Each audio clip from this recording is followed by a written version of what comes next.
What's up with it?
What's up with it?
It's like a teammate in Valorant.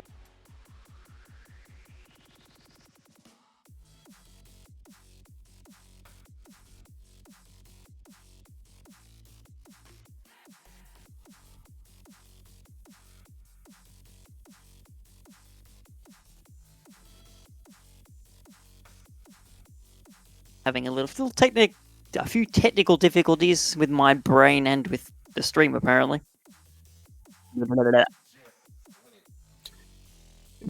Listeners, one and all, welcome to the semi-finals of the Valor Cup, the first Oceanic Valorant tournament presented by Amateur Oceanic Esports, sponsored by My Republic Gamer. Those of you joining us, I'm Peronius. Here with me, as always, is Temporal, and we're going to bring you a great night of Valorant semi-finals action. Oh, that we are, Peronius. Events are coming to a head in the tournament. We're seeing the best talent in the Oceanic Valorant scene emerging out, showing us what they are made of. And there's several teams and players already starting to make names for themselves. Absolutely. And with more tournaments starting up soon, now is definitely the time to really get yourself known, get your name out there on the scene so the top teams want to scrim you, and that's only going to help you come out ahead in all. And of course, for those of you just joining us, the Valorant is a six. It's 6. We had 3 rounds, 3 playoffs. I typed that wrong last week. It's a 6-week-long tournament with a $200 cash prize pool on offer for the competitors. In Stage 1, we had 64 teams competing in a 3-week-long Swiss bracket, playing 2 matches every Friday night. After that, well, the top teams have made it through, and we are now into finals. That's right. Stage 2 took the top 7 teams in the standings, threw them into a single elimination finals bracket, starting with the quarterfinals last week. Of the teams that started the tournament, now only 4 remain. They are the Weekend Warriors, Enderpearl, Forbidden Gaming, and Aurora ESP. And for these teams right now, the end is in sight. Once we get to next week, we'll have 2 teams left, and following that, 1 team will be walking away with the lion's share of that $200 prize pool that has been kindly provided by My Republic Gamer. That's right. Stay home with the #1 broadband provider for gaming. My Republic Gamer offers fixed broadband plans and services that provide ultra-stable, low-latency connections, optimizing your gameplay experience. My Republic Gamer customers can enjoy exciting privileges, special gaming offers, and exclusive access to specialized gamer perks. Make sure you check out My Republic today. And once you've done that, be sure to stay attentive to this semi-final tussle between Enderpearl and Forbidden Gaming. They're playing in a best-of-3 map series. The team that wins will have to take out 2 of the maps we play tonight, and that will put them through to the grand final. But before we get into this week's action, or tonight's action, let's have a quick reflect on last week. We saw a quarterfinal play between Legion and Ariete Esports, and if you're wondering what happened to Legion in the intervening week, they've renamed themselves to Enderpearl. So any mention of Enderpearl is that team, and Peronius, they got through in 2 maps, but it wasn't easy for them. No, both of those maps ended up being a 13-10 scoreline, so Ariete Esports definitely putting up a fight there. In the end, Legion/Enderpearl were the favorite team of the matchup, and they did get through in the end, but certainly hats off to Ariete for putting up the fight they did. Indeed, and they've got, you know what, they've given a little primer to Enderpearl, seeing as Forbidden Gaming also come into this match, having faced down their opponent and come away at 2-0. They had it a little easier. Their match, as I bring up the results because I've got the wrong notes open, their match was against Doxa AU, and they won that. You know what? I take it back. They didn't do it as comfortably. It was 13-8, 13-11. So both teams having a roughly similar time last week. Hopefully that's prepared them for what we see tonight, because based on their results over the course of this season, Peronius, I expect this one to be going all the way 13-12s every round out to 3 maps. Well, that's definitely a possibility. I mean, am I mistaken, or have we seen these two go head-to-head already in this tournament? Not quite. We saw them on the same night. No, we didn't see them on the same night. We saw them one night after the other. We saw Legion take on Dire Esports in round 4. It went to 13-10 on Haven. Then the next week, we saw Forbidden Gaming take on the top seeded team coming into the finals, the Titanium Savages as they were. Now they're the Weekend Warriors. So both big matches for them, and just taking a look back across the course of the season, they had very similar results. When it came to the seeding for the finals, we took into account map wins and losses. Both were even, 5-1. Then we took into account opponent win percentage. Again, both even, 0.638, or I suppose 63.8% if you want to use the useful term. So these teams are very, very even. And even if you go look at their map round wins and round losses, so close yet again. Just you could probably fit the difference between them on wins and losses on one hand. So these teams are so evenly matched. It's almost unbearable. And as we load into Haven, we'd be remiss if we didn't introduce the players representing tonight, Pyronius.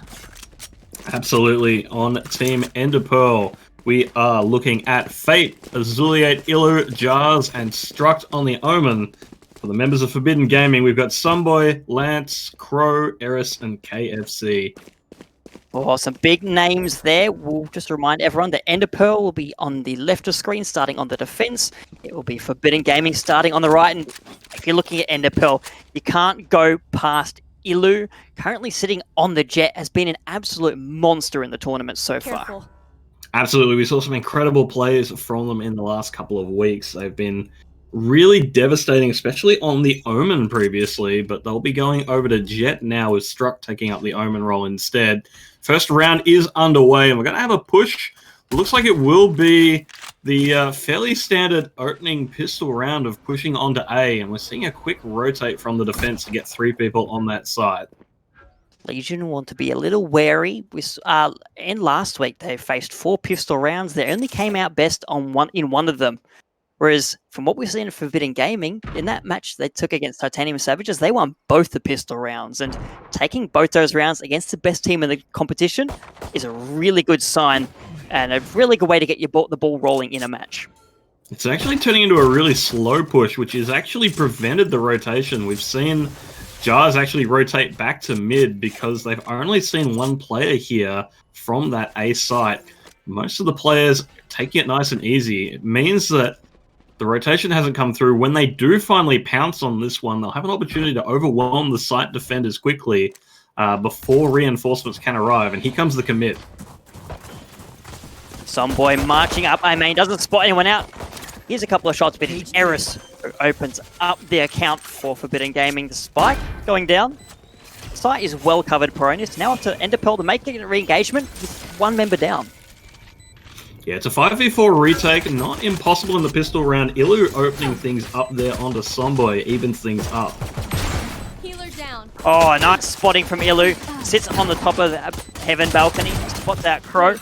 Picks up their 3rd kill of the round. That will be the cleanup. Just the Brimstone left. Illu using the Jet mobility to great effect. Gets their 4th. With that, Enderpearl picking up the 1st round win. And what a great opener there from Illu as well on the Jet. Picks off 2 from Heaven, and then it goes on to pick up another 2 during the cleanup as well, putting the team on their back there in the opening round. That's going to see them in a great position as they move into the 2nd round. They will be picking up SMGs here, but maybe not everyone. It looks like Fate and Struct are going to sit back on the Ghosts there. Other members picking up SMGs. Full armor across the board, however. The attackers maybe going for a full eco here. Eris has picked up a Ghost. Struct's actually picked up a Spectre as well. So it's going to be 4 SMGs and a pistol against the full eco from this attacking side. The only gun of note being Eris with that Ghost. And it's the newest member of Forbidden Gaming, Lance, leading the way on that Reyna. Don't see too much of her. She can be quite useful. Struct's Paranoia goes through, and the Dark Cover is going to provide a lot of blocking. Race through the smoke, picks up that Reyna first off. Cyber Trap is triggered. Azuliate not quite getting the vision they need, but the rest of the team is there to cover Struct with their 3rd of the round. We'll see to things. That will be Enderpearl marching ahead 2 rounds to 0. Yeah, and that was a great round for them as well. Only 1 gun lost from the members of Enderpearl there.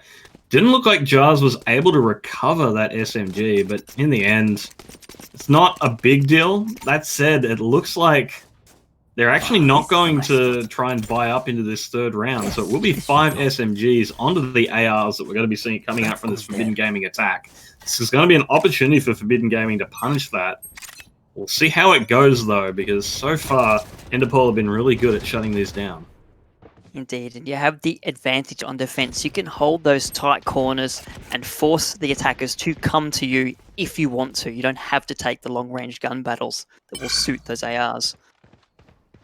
KFC uses the cover to pick up that orb. Wants to get close to that Hunter's Fury.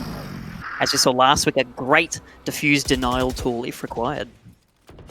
Yeah, definitely. And it looks like it's going to be another very slow attack here from the members of Forbidden Gaming.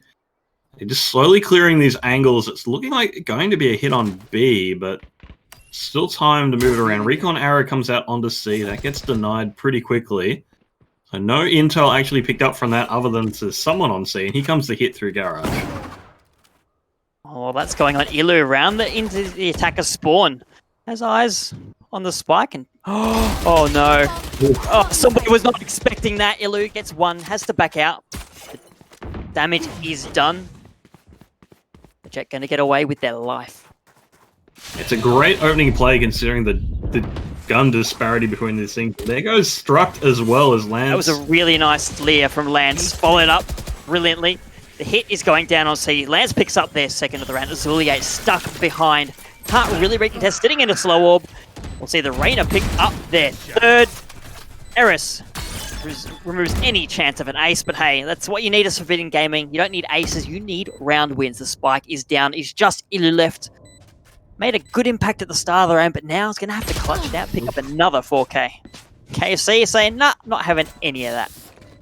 Yeah, just really disciplined holding of angles there from the members of Forbidden Gaming as they hold that site, and it meant that Ilu didn't have a chance of getting in on that one at all. But, you know, when all you've got's an SMG, you might as well go for it, try and do some economic damage. Team was going to be able to buy in anyways. Although, yeah, maybe saving that AR would give Jars a gun now, so, you know, Jars is going to have to play half armor and Spectre in this round. So maybe Ilu should have actually tried to save that gun just for the sake of that. But nonetheless, Ilu will be coming out with the op. We've seen incredible things from that. And Jet with an op is truly a really scary thing to have to worry about here as well. And not just any Jet, it is Ilu. He's struck slightly behind them on the scoreboard. And that's what we saw last week. Both of those two leading the charge for their team, getting the job done. They'll be looking towards those two players. Carry them through to the grand final. A lot of fire being traded here in mid, just trying to pre-fire these angles, maybe get a little wall damage in there. But it's hard to say if they're going to commit to B or C here, which is sort of how they want. Eris just playing really aggressively with this corner, just peeking it, looking to try and catch someone. Now the smokes are coming out, so this should indicate the commitment. Dark cover comes down, and you see Forbidden Gaming not deterred by it in the slightest, willing to march through Fate. Spot out that Cypher Cam, turns around, takes it out. But Lance is the one who opens up. Struct going down, trades out for KFC. The Blaze Storm online. Ilu looking to make an impact, doesn't need no op. You're going to headshot Error from across the map like that. The spike is down, but Ilu there with the defuse. Guaranteed at least half of it. Jars picking up some boy. Gets taken down, but the defuse is done. Ilu gets their life taken for it, but that is a round win on the board for Enderpearl. Yeah, I mean, that's the main thing, all said and done, but the members of Forbidden Gaming, they were not making it cheap there with the damage inflicted upon that team. Still, both of these teams are not getting through these rounds intact. It's going to be a very expensive game the way things are shaping up, because we just have not seen a decisive round win from either team here. Yes, this should do. There's been a lot of... Well, actually, we kind of have, but at the same time, we've seen just a lot of damage being done. We're going to see, once again, Jars not able to come into it with the full gun there. Struct is actually stuck on the Judge as well, and that's a great opening from Eris there with the op. It is. I don't think Judge is... I don't think Struct is stuck on the Judge. I think Struct wants to have some fun inside that garage area. The Ilu taking the fight right. Eris will remove the brim from the fight. The Oh, leader there it is. does not worry about that. Annihilates 2. That is why he picked up that automatic shotgun. Gets taken down for his efforts, with Illu coming back into the fight, plus Azulea picking up a double. Enderpearl moving ahead 3 rounds in the lead. Yeah, I mean, we see people having very negative reactions to the judge in ranked games, but I mean, it does the job sometimes, and Struck proving that, taking 2 guns out of the hands of his opponent, even in a round that ultimately doesn't work out for them. But as a result of that damage, they're going to have to eco this attack here now. So they're stuck on the power pistols. We've got 3 sheriffs in play, make that 4, and a bit of armor on Lance. So they're not playing with a lot here, but we've seen good things come from this before. It is your classic Deagle round for those of CS Persuasion. Oh, Yeah, that opening from Illu is definitely going to make things a little harder. Gets a second shot up, this time no dice. Going to see a retreat for the moment before Forbidden Gaming, but they're still considering whether or not A is the go.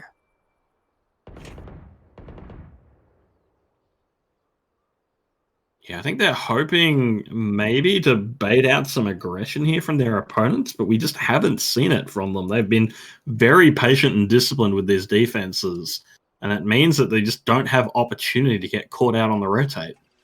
And why would you advance forward as Enderpearl? You've got the economy in your favor. You have the guns. Just let Forbidden Gaming come to you. Well, they're going to have to come sometime soon. Only 45 seconds left in the round. Push on to A. Rotating. They're rotating off. Illu's actually going up to heaven.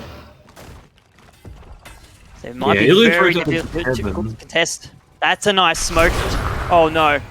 Oh, Illu almost nails the shot through the smoke. Eventually has to back away.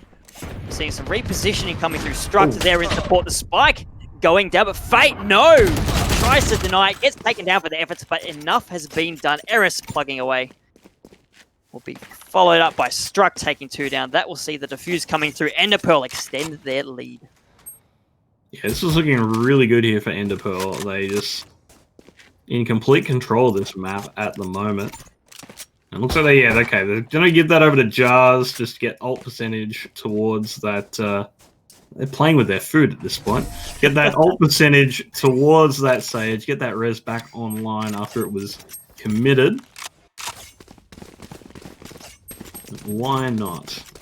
Meanwhile, the attackers, they're going to be able to buy into this round, and they have a lot of ultimates online as well. We could see them actually really commit with these here, try and upset the balance. Yeah, but you're looking at ultimates like the Orbital Strike, like the Hunter's Fury. You really want to use them as a diffuse denial on attack. You don't necessarily want to be using them just to get onto a site. Well, you could, when you've got both of them, you could definitely use one as part of an initiation tool. The important thing is that you're not firing them blind, though. You've got to get the info first. Eris picking up Illu is a great start, but Struck trades that one back with a pickup on Lance. So both these teams missing a very high-value player. Now Eris doesn't have to worry about a counter-opper. And with Lance being returned to the fight, there is that ultimate you were speaking of, Pyronius. The first one off the board is going to see a 5v4 advantage to the attacking team, plus a bit of range. Charles gets tagged. Tomboy not able to follow up. Struck actually taking down the Cypher. B may be a no-go for Forbidden. Yeah, looks like they're committing in through Garage here, but there's the paranoia through. The wall gets up to try and block it. So good. Oh, that's great. And the Orbital Strike comes down, takes Struck out. Azulea on the point had no idea where Eris is going to be coming from. The spike is safely there. It's going to be planted. Jars in the backline. What can they do? That is the question here. Jars not going to be able to get the res here. Too far away from that one, but they do have Fate online as well. Looks like they will be going to push together rather than coming in from separate angles. So, an opportunity to trade here. Oh, the timing there. Stepped out. Lance going to trade out. No Sages on the field. Here comes the Hunter's Fury looking for that Reyna, but he just identifies where Fate was standing. Lance finishes that one up. Forbidden Gaming get one back on the board. It's a shame too. It was a good Hunter's Fury. If he'd managed to get the gun out a little faster, take down that Reyna there, take down Lance, could have potentially followed up with some more Hunter's Fury down long and cleaned up the other two, because it did hit 2 players with that. Just unfortunately not the one rushing you from the flank. No. But look, you got to do what you got to do. Sometimes you got to take that chance. Forbidden Gaming quite happy with that. They only had to really invest, I think, 2 ultimates into that fight. Yeah. They've held on to a couple, and Lance shouldn't be too far away from another Empress. He's only 1 kill away, actually. It shouldn't be too long either with how Lance has been playing. In fact, there you go. go. Right there. Struct feeling the full force of that Reyna's Fury. Jars blocked off in garage. No, there's someone there. Oh, what are you doing, Crow? You can't be that unaware. Threw the wall up, but left gaps for Jars to get around. But still, they've got the numbers on that side of the map. Yeah, I mean, the push onto C has been slowed down. You've got Cypher holding out the site there, and you've got this op down long from Ilu as well. Definitely something to worry about there. And they do look like they're going to be going for the C. The bomb is rotating around through long, but oh dearie me. Smoke's down. Zomboy will want to be careful, poking their head out with the bomb. there's a smoke down to smoke up long there. No, the smoke's... There you go. Doesn't help the Cypher. 1 quit. Ilu removes KFC off the back of that. Gets taken down by Eris, but it is just the Brimstone left. That will be another round win on the board for Enderpearl. Back out to 4 rounds in the lead. Cages. Healthy economy now. Down there. But yeah, the economy's not great for the attackers. They got a couple of people quite low on money. They could try and force it, but I don't think they're going to here. They're going to go for the eco round so that they can come out with 5 guns here. Meanwhile, the defense has got 2 ops now. Azuliet and Ilu both going to be picking up those weapons, so they'll be able to hold both A and C, although Azuliet being super aggressive with this op. It pays off. Lance immediately eliminated before the smokes can even come down. And look, I don't mind which of these two on Enderpearl has the op in their hands. Both have proven oh so deadly over the rest of the tournament. So Forbidden Gaming have a lot of pain to get through if they want to make their way back into this match. Well, they're pushing on to B quite aggressively. They need to be aggressive with this round. Oh, Jars, sneaking with the wall, pops quick. up. Removes 1, but in the end it will be Eris taking down the Sage. No resurrection for you. As Ilu up behind Struct. Catches them in a crossfire, gets taken down for their efforts, so a little bit of damage inflicted by Forbidden Gaming, but the numbers easily in Enderpearl's favor.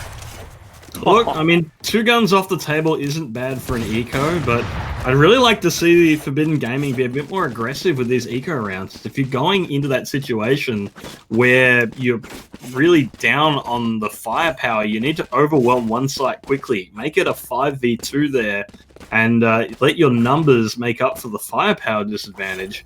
Like, their slow, disciplined pushes would be fine if they were working, but on an eco, you're not going to be able to out-frag your opponent. You just need to overwhelm the defense, steal some guns, and try and win the round out from there.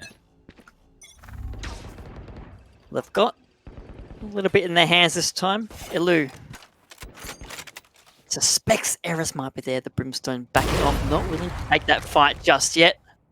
A little dancing, Somboy and Azulia, the 2 Cyphers, daring each other to walk forwards on the C long. Yeah, we're starting to see the attack setup looks very similar every time. They seem to be doing the same garage to C push. It's starting to become a bit predictable here. The defense has already had it well under control most of these rounds. That's Azuliet picking up Sombo there quite comfortably. That's the spike down in C long. The rest of the team nowhere to be found. But yeah, why? They have to rotate through long. Why are you peeking potential op with a spike to begin with? Maybe they think it'll protect them. But you know what? Won't protect you from Struct being within his line of sight. Lance eventually takes the Omen down. As follows up on Azuliet. So on the site now. Maybe an opportunity with a 3rd kill coming through for the Reyna. All of a Yeah, sudden, going- a 1v2, this is doable. Oh, through the wall. Oh my word! Lance one away from the ace. Can they do it against Ilu with the op? Oh, this is rough. This is a rough position to be in, and Ilu does indeed close that one out. But I mean, a 4K from Lance. They're putting up good numbers. It's a shame that, unfortunately, the rest of the team just isn't there to match it. And it's overwhelmingly been coming through. I mean, Eris is doing a good job as well on a lot of these rounds, but KFC Crow and Sunboy really dragging behind the rest of the team there. And in the end, that's the difference between these teams, and that's the reason we have this 8-2 scoreline. Just need a little bit more from these other players. Indeed, you do. But it's good to see Lance fitting into the team already. It's difficult to come into a team when you're not familiar with the way they play. You're a new player, you're not used to the system the other 4 players may be, and picking up kills like that is always a good thing, but Tomboy goes down early, not even given the opportunity to poke in C-Long, and the neural theft highlighting exactly where this attack is coming from, straight up to Garage. It's going to force a repositioning from Forbidden Gaming. Oh, that's a bit rough. They've force-spied into this one as well. They got a Bulldog on Crow, not the ideal guns. And 2 people down already. As they rotate back through, they're going to go for a B plant here. Crow with the wall to block off some vision, but Jars ready and waiting along with Fate. Those 2 will be removed. Justice over left, sitting on the outside, pushes to the dark cover, cops a barrier. It helps them take out Jars, but in the end, Fate is there to cover their Sage. And that will be 9-2. One round left in the half, I should say. And unfortunately for Forbidden Gaming, it's going to be an awkward force buy here because their economy is sort of wrecked. They maybe invested a little too hard into the previous round to really put them into a great position for this one. But, I mean, what do you do in this position? They have not been having a great time here. So 3 ARs on the field, a couple of Bulldogs to supplement it, and KFC the only player with full armor, Sunboy having to play without it entirely. Risky position to be in, but hey, sometimes you got to do what you got to do. And at least this round they come in with a few great ultimates to use, and there's no point in holding on to them. So you might as well go all in. I like that they're looking down A as well. They're not just going the same Garage to C push that we're seeing. Well, we're seeing the defense stack up around now because that's what they've done consistently. Now the rotation's starting to come through because they haven't had it happen. Oh, is This Eris going? A site was incredibly vulnerable, but they spent too long on the attack. Now the defenders have a chance to get there. Well, the utility coming down to those 2 Sky Smokes at the back, but they're not enough to save. KC Struct picks up their second, roaming around the attackers' spawn. They took way too long, as you said, and now they're in dire straits. Just the 2 players left. Looks like Enderpearl going into the half 10-2 Pyronius. Sunboy in a rough spot there, and they knew he was there. He was dead. Now it's just Lance alone against everyone else. Spike's down, and Zuliet's going to end that one as well. So that will be a 10-2 half in favor of Enderpearl here. Let's hope that this is just a rough map for Forbidden Gaming, because this is not the performance we expected to see out of them here. No, but I mean, if you look at Legion's record across the tournament of the matches we've seen on broadcast, they haven't lost yet. So it can be difficult for teams to sound out what maps they'd be good on, as opposed to, sorry, the teams will be able to know what maps they are good on, but it might be more difficult for them to find out what maps are their opponent's weaknesses. I mean, if you're looking at Enderpearl, they had a great match against Diary Sports on Haven. They went down early in the first half. They're about 5-1, 6-1 down, and then they brought it back and won that 13-10. Yeah, definitely. Well, there's still an opportunity here, and this is generally... Well, the interesting thing is this map is largely considered to be attacker favored because you've got those 3 sites. So, with the defense really shutting down... Wasting no time getting in on C. Zuliet follows up onto Lance. We do see the attacking jet go down, but the damage is already done. Already a 4v2. Spike planted. Somboy And Eris have their work cut out for them. Yeah, not a great position to be in. You don't really have a lot of retake tools either with these two. In fact, no utility at all available to Eris, who has spent all their money just on the ghost. Haven't picked up anything. Oh, That and was yeah, a nice play by Somboy there. Put Struct in the side, but Trap popped around the corner and took out the Omen. Unfortunately, not able to evade as Zuliate picks up their third of the round. So 11-2 the scoreline now. We are getting to the end of this first map, and this has overwhelmingly been the Enderpearl show here and now. Ilu, Struct, and Azuliate all sitting on 14 kills, but Azuliate only has 4 deaths. Ilu only slightly worse off on 5. Meanwhile, top player on the side of Forbidden Gaming, Lance on 13-11 here, then Eris on 9. Phenomenal job by Lance, doing what they can in quite a difficult game. It's got to play on your mental state, being down this far in a semi-final. And again, Enderpearl wastes no time getting on site. Spike going to be planted. Somboy pops out just too slowly. Allows Zuliate to catch them out. Jars, what a wall, going to block off any re-engagement by the defenders. They walk into Ilu on the high ground. Crow eventually finishes off the Jet. I mean, everything is going against Forbidden Gaming right now. Crow is down. KFC in heaven. Surrounded, outnumbered, outgunned. Oh, you cheeky bugger, Azuliate. Goes to the knife, but in the end, it will be another round win on the board for Enderpearl. They move on to match point.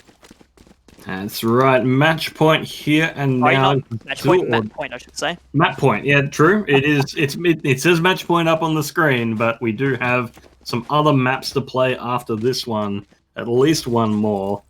And this is where they pull out all the stops. Lance going to be going over to the op here now.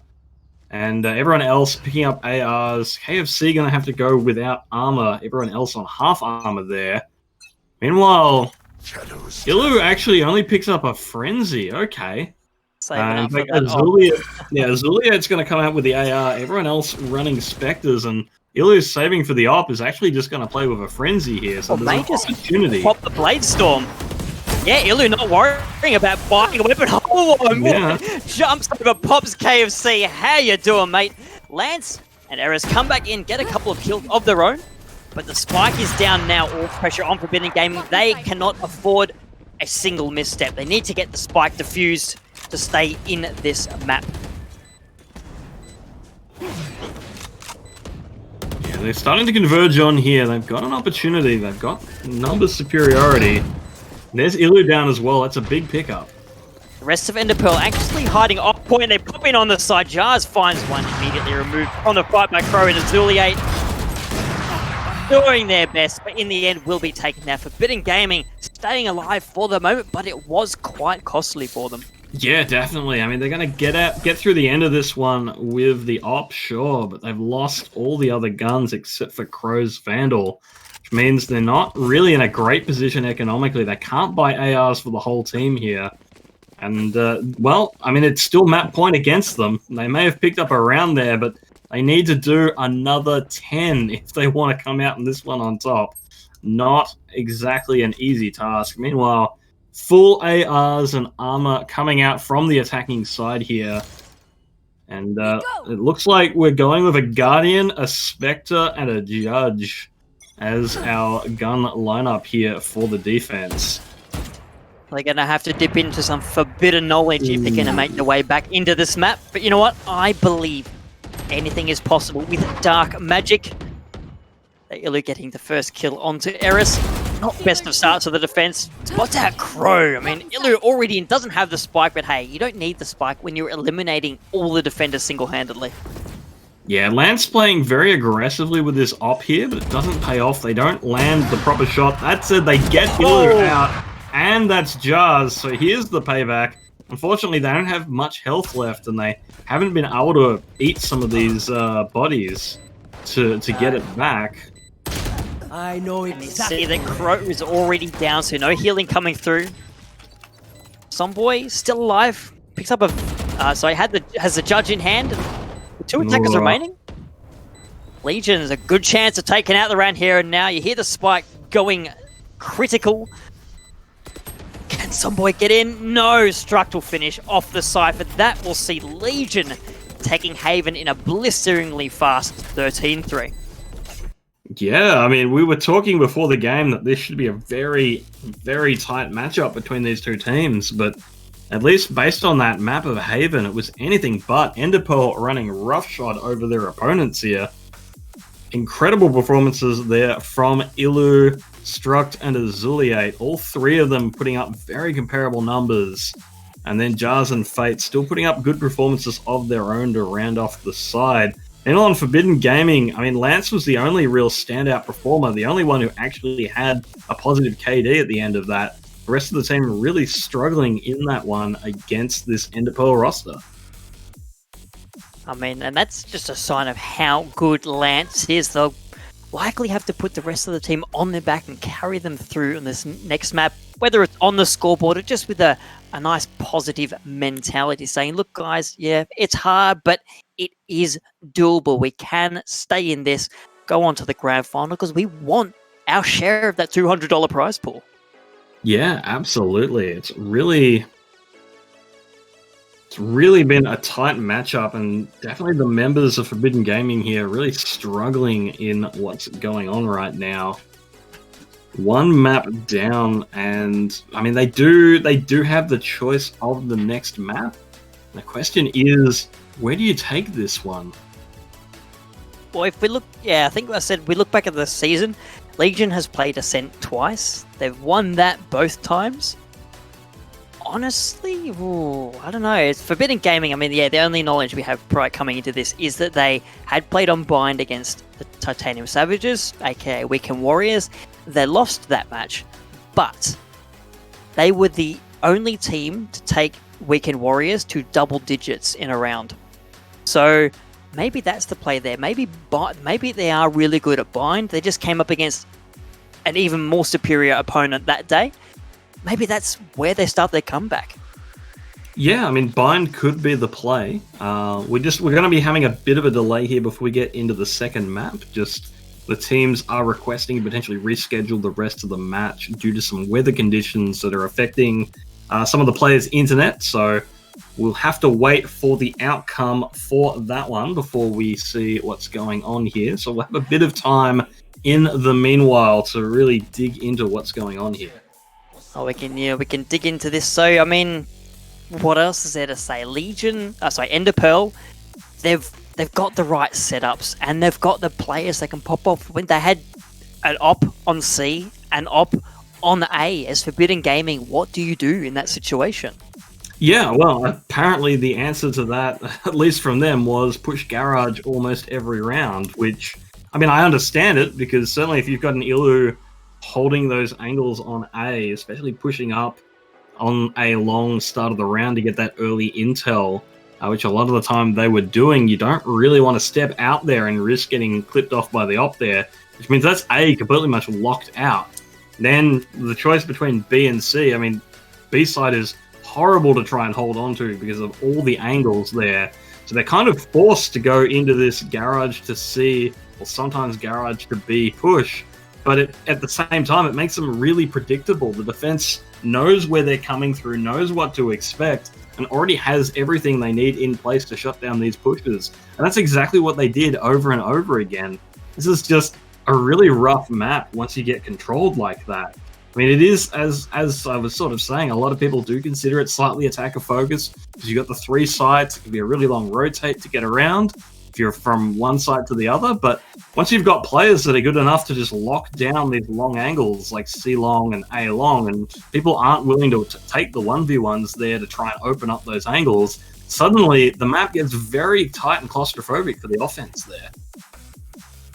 Definitely not a position you want to be in, especially in the rounds you do win when they're quite costly, so you're never really getting your economy back up to the point where you can compete with the other team. That you look at how Enderpearl was winning multiple rounds in a row, even when they did lose that one round every now and then, they were fine with it. They had the money in the bank just to rebuy what they had originally, and keep the momentum going.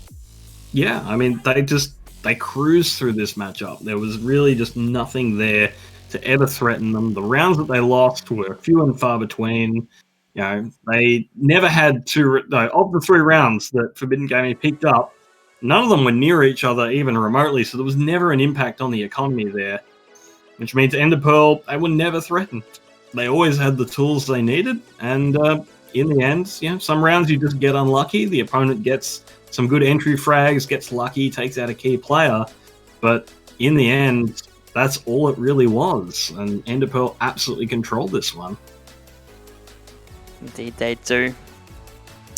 You know what? Hopefully, Forbidden Gaming is able to use this pause to compose themselves, breathe in and out, heavy breaths, breathe deep, because they're going to need it. All right, so yes, I can see it. So I'm reading some production chat. We are having an issue with one of the players' connections due to inclement weather. While we're here in the other match, the Weekend Warriors currently playing their first map against the team that was Aurora ESP. So I think every team except Forbidden Gaming has now renamed themselves. That team is now Aurora ESP is now Vantage ESC. They're currently up 8-4. We're looking, it's now 8-6. We might be subbing out a player. We're just trying to figure that out. So please bear with us. Pyronius, while we've got this break, there's a big omission from this match. There's a fair bit of news around in Valorant circles, but we're not seeing it here, and we won't be seeing it here next week.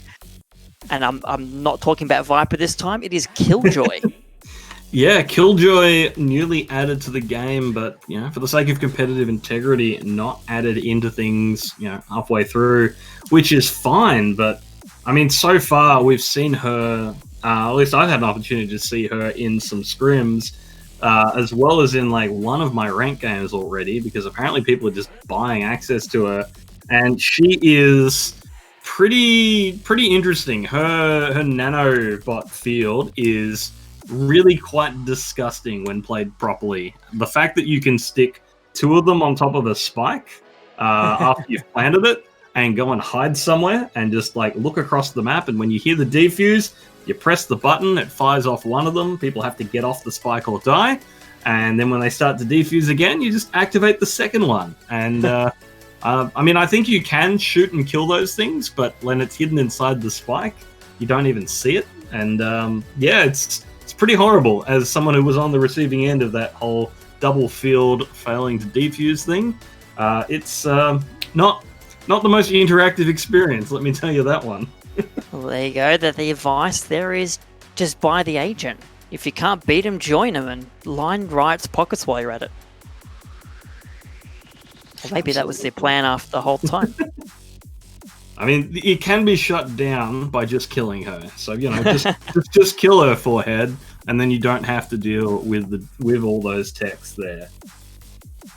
Yeah, and I get the feeling that it might be annoying in your ranked games, but I think really that a player with the skill where they want to try and solo carry on an agent, maybe picking up someone else, more like a Phoenix, more like a Reyna, which is more typical and has more self-utility rather than playing for area denial. Oh yeah, definitely. I mean, she's definitely for a particular type of player, but I've seen, not just in that particular ranked game, but also in a scrim that I got to watch during the week, even at sort of a more organized level of play, she's absolutely effective at the moment, and that could be just because she's new. People aren't used to her tricks, people aren't looking out for it, but I was seeing some really disgusting things done with that field. Things like having a turret around a corner, and this was on Split, on the sort of A main push, having the turret up in that corner spot where people often hide up there. Attacker swings around, gets fired on by the turret, shoots at the turret, and then she just activates the nano field, and they're standing in pain. And just that on something like a pistol round, that's a lot of damage that you really don't have the armor to soak. So really quite effective, and that was just against one player. If you're rushing through there in a pistol round, you could be catching multiple people out with that. Just it requires some big brain plays because you need to be able to predict where your opponents are going to be standing, but you can use your other utility to try and force them into particular ground to then take advantage of that. So I really like the potential she brings of setting up these traps, really utilizing these big brain plays to manipulate and predict your opponents and really capitalize on it. And I'm interested to see if we see that at the top end of play. We see these sort of compositions that run a Cypher locking down one site and a Killjoy locking down another. I wouldn't be surprised, though. I was watching a podcast, I think it was the Clutch or Kick podcast on the Plat Chat folks, and they did talk about that, but then the question is, when it comes to attack, do you really want those two lockdown agents in the game? I mean, what utility does Killjoy provide on attack, given that most of her utility is about once you're already on site and have the spike planted? Yeah, from what I saw in that game, they were a little low on initiation heroes, but you just rely on someone else to be an initiator, and you have to rush. You have to quickly rush and take over the sites, and then you've got the utility to be horrible on those retakes. So I'm interested to see, again, how it evolves as things go on, because this particular one, that team that I was watching, they were really just relying on their Phoenix as an initiator because they had the Cypher, Sage, Killjoy sort of loadout there, and then some smokes as well. But they were getting it done. They were pushing in, they were rushing onto these sites really quickly, and then they were just setting up the utility on the site and then trying to retake through all of those tools. Absolutely horrible. So it can definitely work, but you have to overwhelm those sites quickly. You can't have a slow, methodical attack. You have to quickly overwhelm the site, force the defenders to have to fight through all your junk to get back to you. Well, speaking of quickly getting onto site, you know what helps with quick movement, Peronius? Teleporters. That's right, we're on your favourite map. Bind is up. We've had a substitution for Forbidden Gaming. Somboy, unfortunately, had to step out, but Stranger coming in for the team. Coming up, Clutch keeping them going in the match. We'll see if this is the turnaround point for Forbidden Gaming, or Enderpearl perhaps maybe locking down this map and locking down their place in the grand final. Absolutely. And we're seeing some very similar looking lineups here from the players, although Struct is going to be going over to the Brimstone here. Oh. So prioritizing probably just the more smokes that can be put out there. And I suppose there's not as many good spots to teleport on this one either because of the teleporters. I mean, Omen still has some nasty tricks with those teleporters, being able to fake the teleports, but I can definitely see the value of the Brimstone over it. Well, for the side of Forbidden Gaming, no change in the agent lineup itself, with the exception of a Lance off the Reyna onto the Raze, and we've seen how big an impact a great Raze player can be in the tournament. Even for Forbidden Gaming, Orange Pearl just a couple of weeks ago went absolutely ham on the agent. Let's hope Lance able to repeat their performance from Haven. Bomb buddy out. Again, a very slow push coming through from the members of Forbidden Gaming, so no tempo changes here now. Now the utility's coming in, but that shock dart from Fate's going to do a lot of damage there. Lance on the outside, throwing those paint shells across. Gets a nice tag. Also some repositioning from Struct. And KFC removing Ilu will see the spike down safely. Sova has to reposition quickly. With Forbidden Gaming, they've got the site pretty much locked it down for the moment. Yeah, the retakes looking to come through. They're just going to brute force their way through the edge of the wall there, but... Ooh, Struct actually picking up Stranger there. So trades Krogu coming up big in a pistol round. 3 kills. I've seen that before out of this Sage player. I'm glad to see it again. Just Fate left for the Molly, making life difficult. Crow picks up their 4th. Forbidden Gaming off to their first lead in this match. Yeah, and a great start there. I mean, getting a lot of progress on your Sage player in that pistol round is always valuable. You know, already halfway towards that ult. Well, could be setting up good things. But yeah. What's really interesting about that is, in the match against Titanium Savages, Crow got a 3k in the first pistol round. So, bit of deja vu here. They got off to a 3 to 4 map head start against the Savages in that match. So Forbidden Gaming, if things play out roughly similar to what they did a few weeks ago. Ooh, They could be look at this onto a winner. aggression. Indeed, Ilu goes very fast forward. The rest of Enderpearl, unfortunately, follows them to the grave. Just that one defender remaining. Fate has to run away with what little health they have remaining.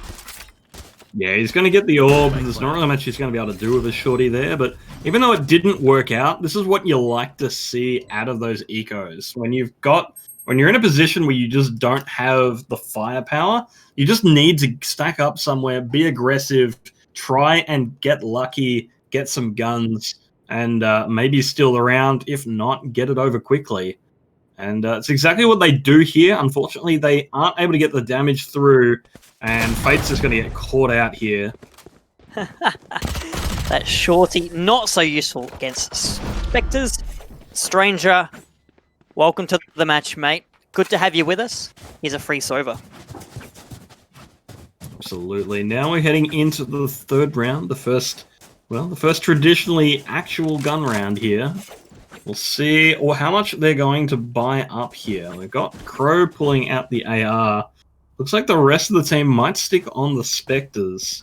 They don't have the money for full armor and an AR here because of their previous investment, so...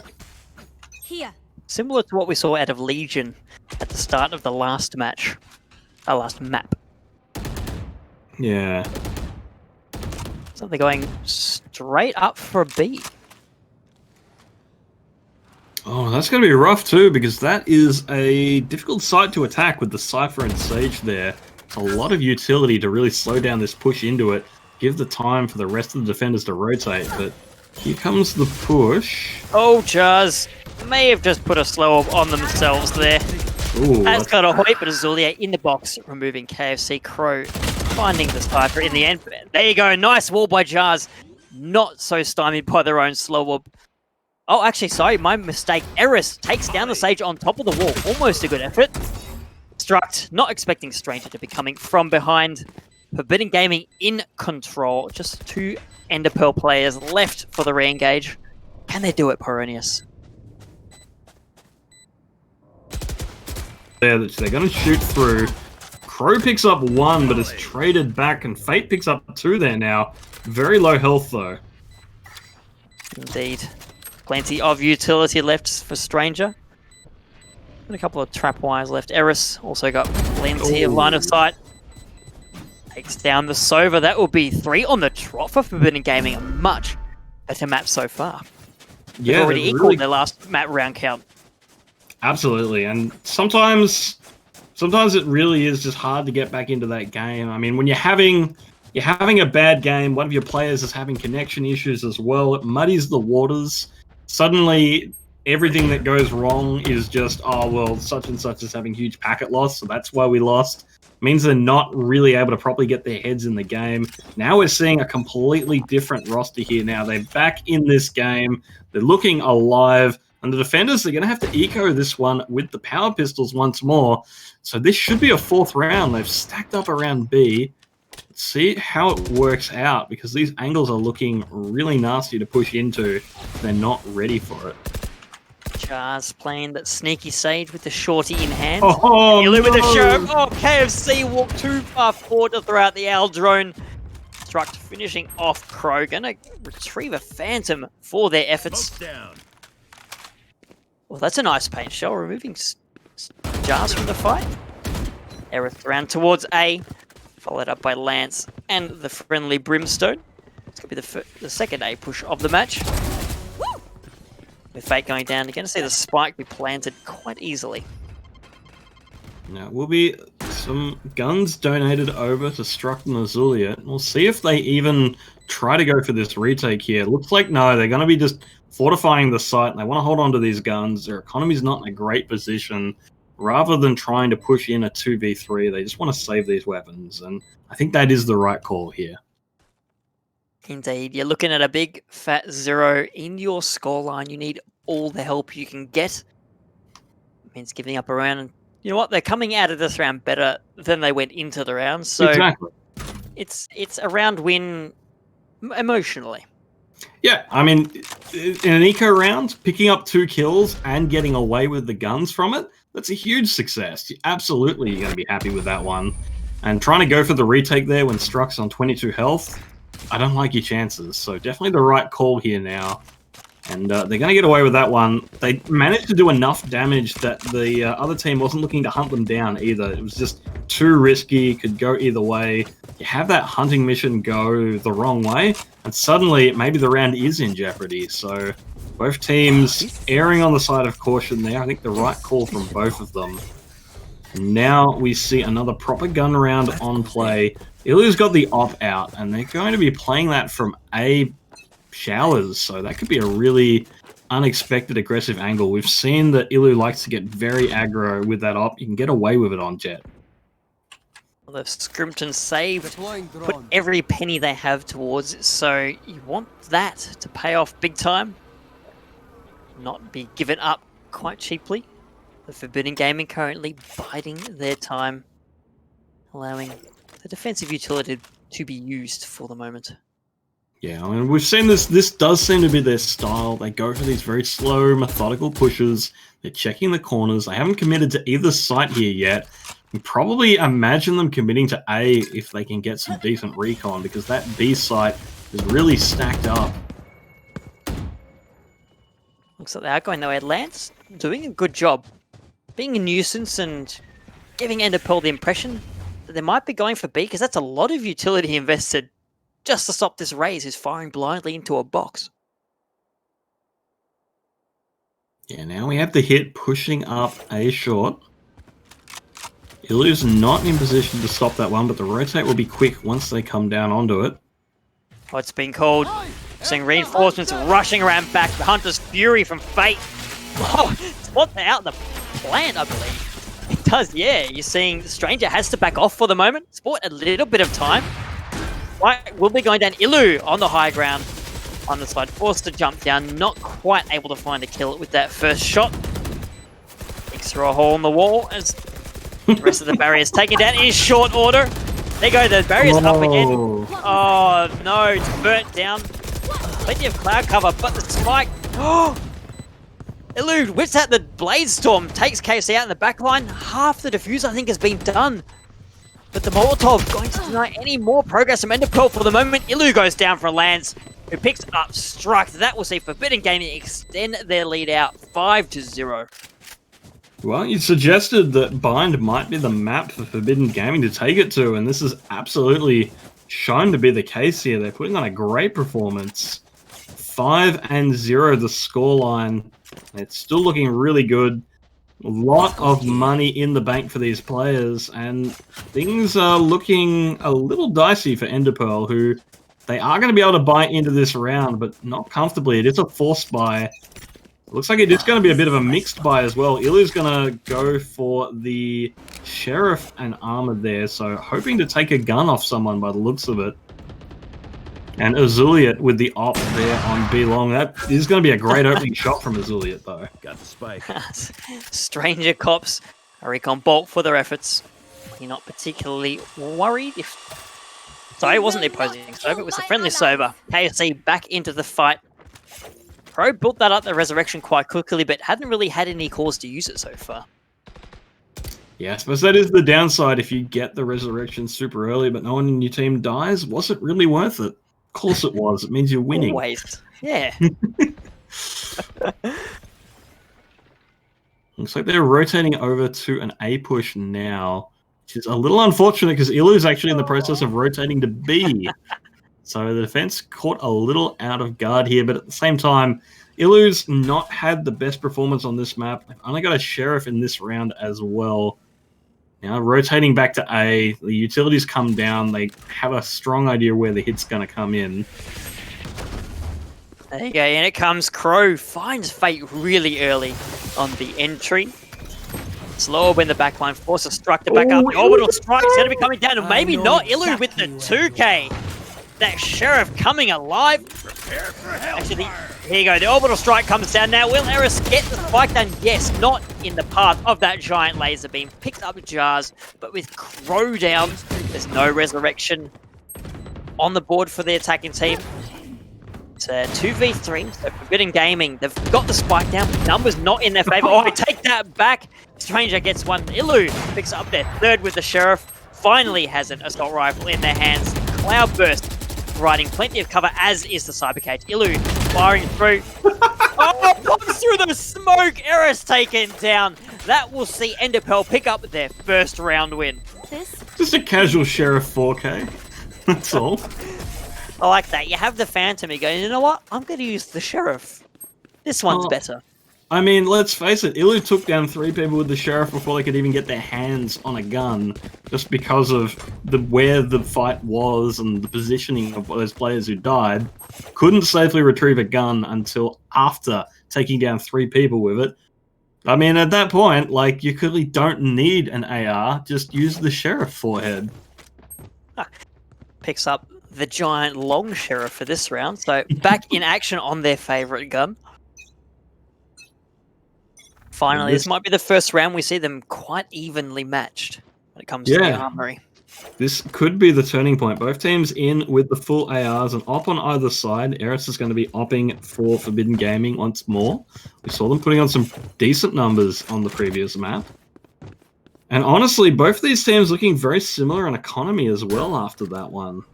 Obviously, still an economic advantage for Forbidden Gaming, but not as big a one as you'd expect considering the scoreline.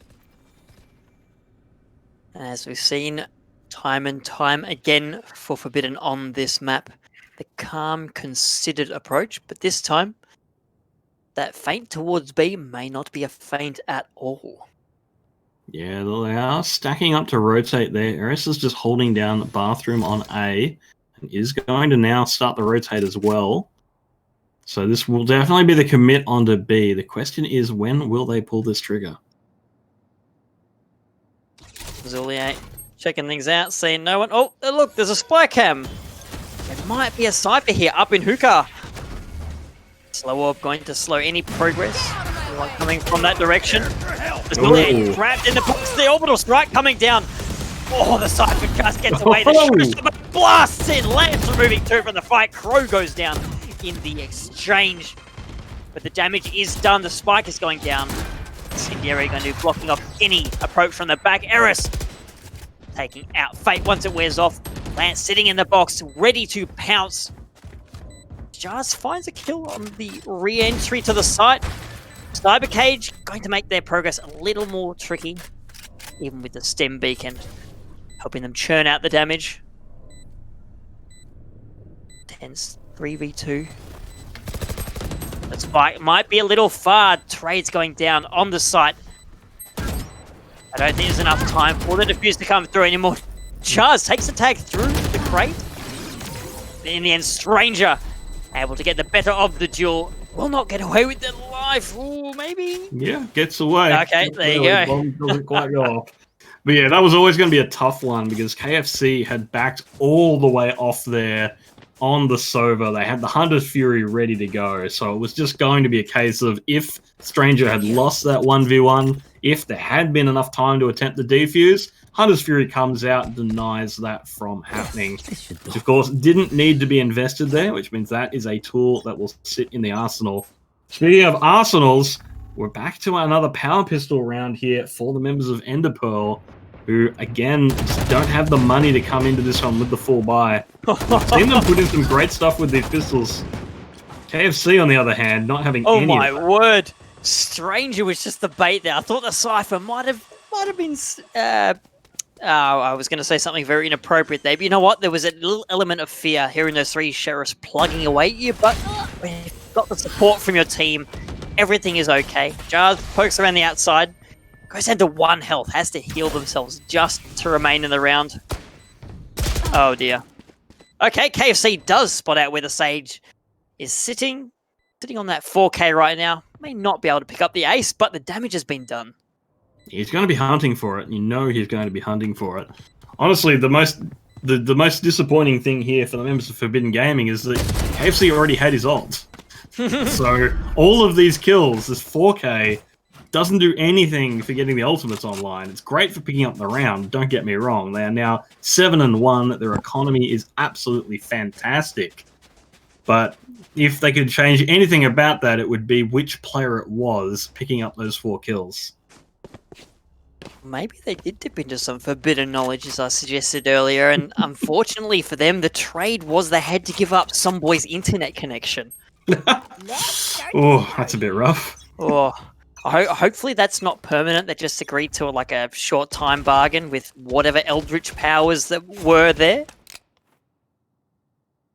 but not too short a time. Yeah, so a bit of an interesting mixed buy here from the defense. We've got a couple of ops out on both Struct and Fate. Ilu's back on the Sheriff again, no armor to speak of.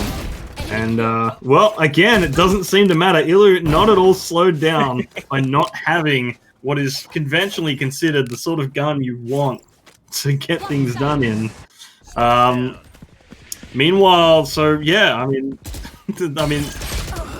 I don't know what to say. That's a Zuliet picking up 2 with a Phantom. Fantastic. Well, this has certainly turned into an interesting round. Struct bursting out the op onto Stranger, and all of a sudden, that start from Ilu has enabled Enderpearl to keep themselves in the round, and they're looking set to put another round winner on the board. And as soon as the recon drone picks up KFC, Ilu immediately runs out to capture that gun, now that they know no one's camping that. It's only a matter of time until KFC gets picked off of there. There it is, Struck with the kill shot. And not only did they get away with taking that round relatively cheaply, they didn't lose a single member, Peronius. Yeah, it's fantastic for them. It means they can buy into this one properly. I mean, most of their players had half or no armor.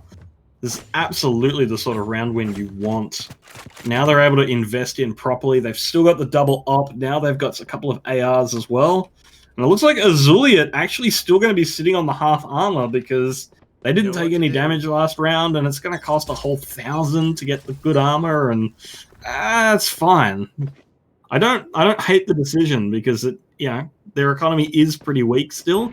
It is sort of the difference between well, good and bad. And speaking of bad, Fate going down early, not a great start for them, but the res is there from Jars. That's a crucial res. You don't want to be investing that early into a round, and now we're seeing Struct has an eye down A short. A couple of members of Forbidden Gaming towing the line, say, do we want to poke, do we want to poke? But not quite for the moment. Oh, Eris! Struct may have blinked. Allowed the Brimstone to take out their counter Brimstone with the smokes coming down. That will be A. The go signal has been given. I'm seeing defenders rotate around to cover it. Yeah, I mean, we're still seeing a very slow, methodical push here, even with the numbers advantage. They're not rushing out onto this site, and in fact, they're now rotating away from it. They know that their defense is really concentrated here. They've seen that the Cypher is playing on this site, which means B is going to be an easier site for them to hit as well. Now they're rotating through, and it's just Ilu there alone against them. Uses the dash into the box, unfortunately not able to reposition as far as they wanted. Lance finishing up that kill. Seeing Jars has gone around the back, the lone defender for the moment. It's a very split push from them as the spike finally arrives, able to be planted. The pressure's on for Enderpearl.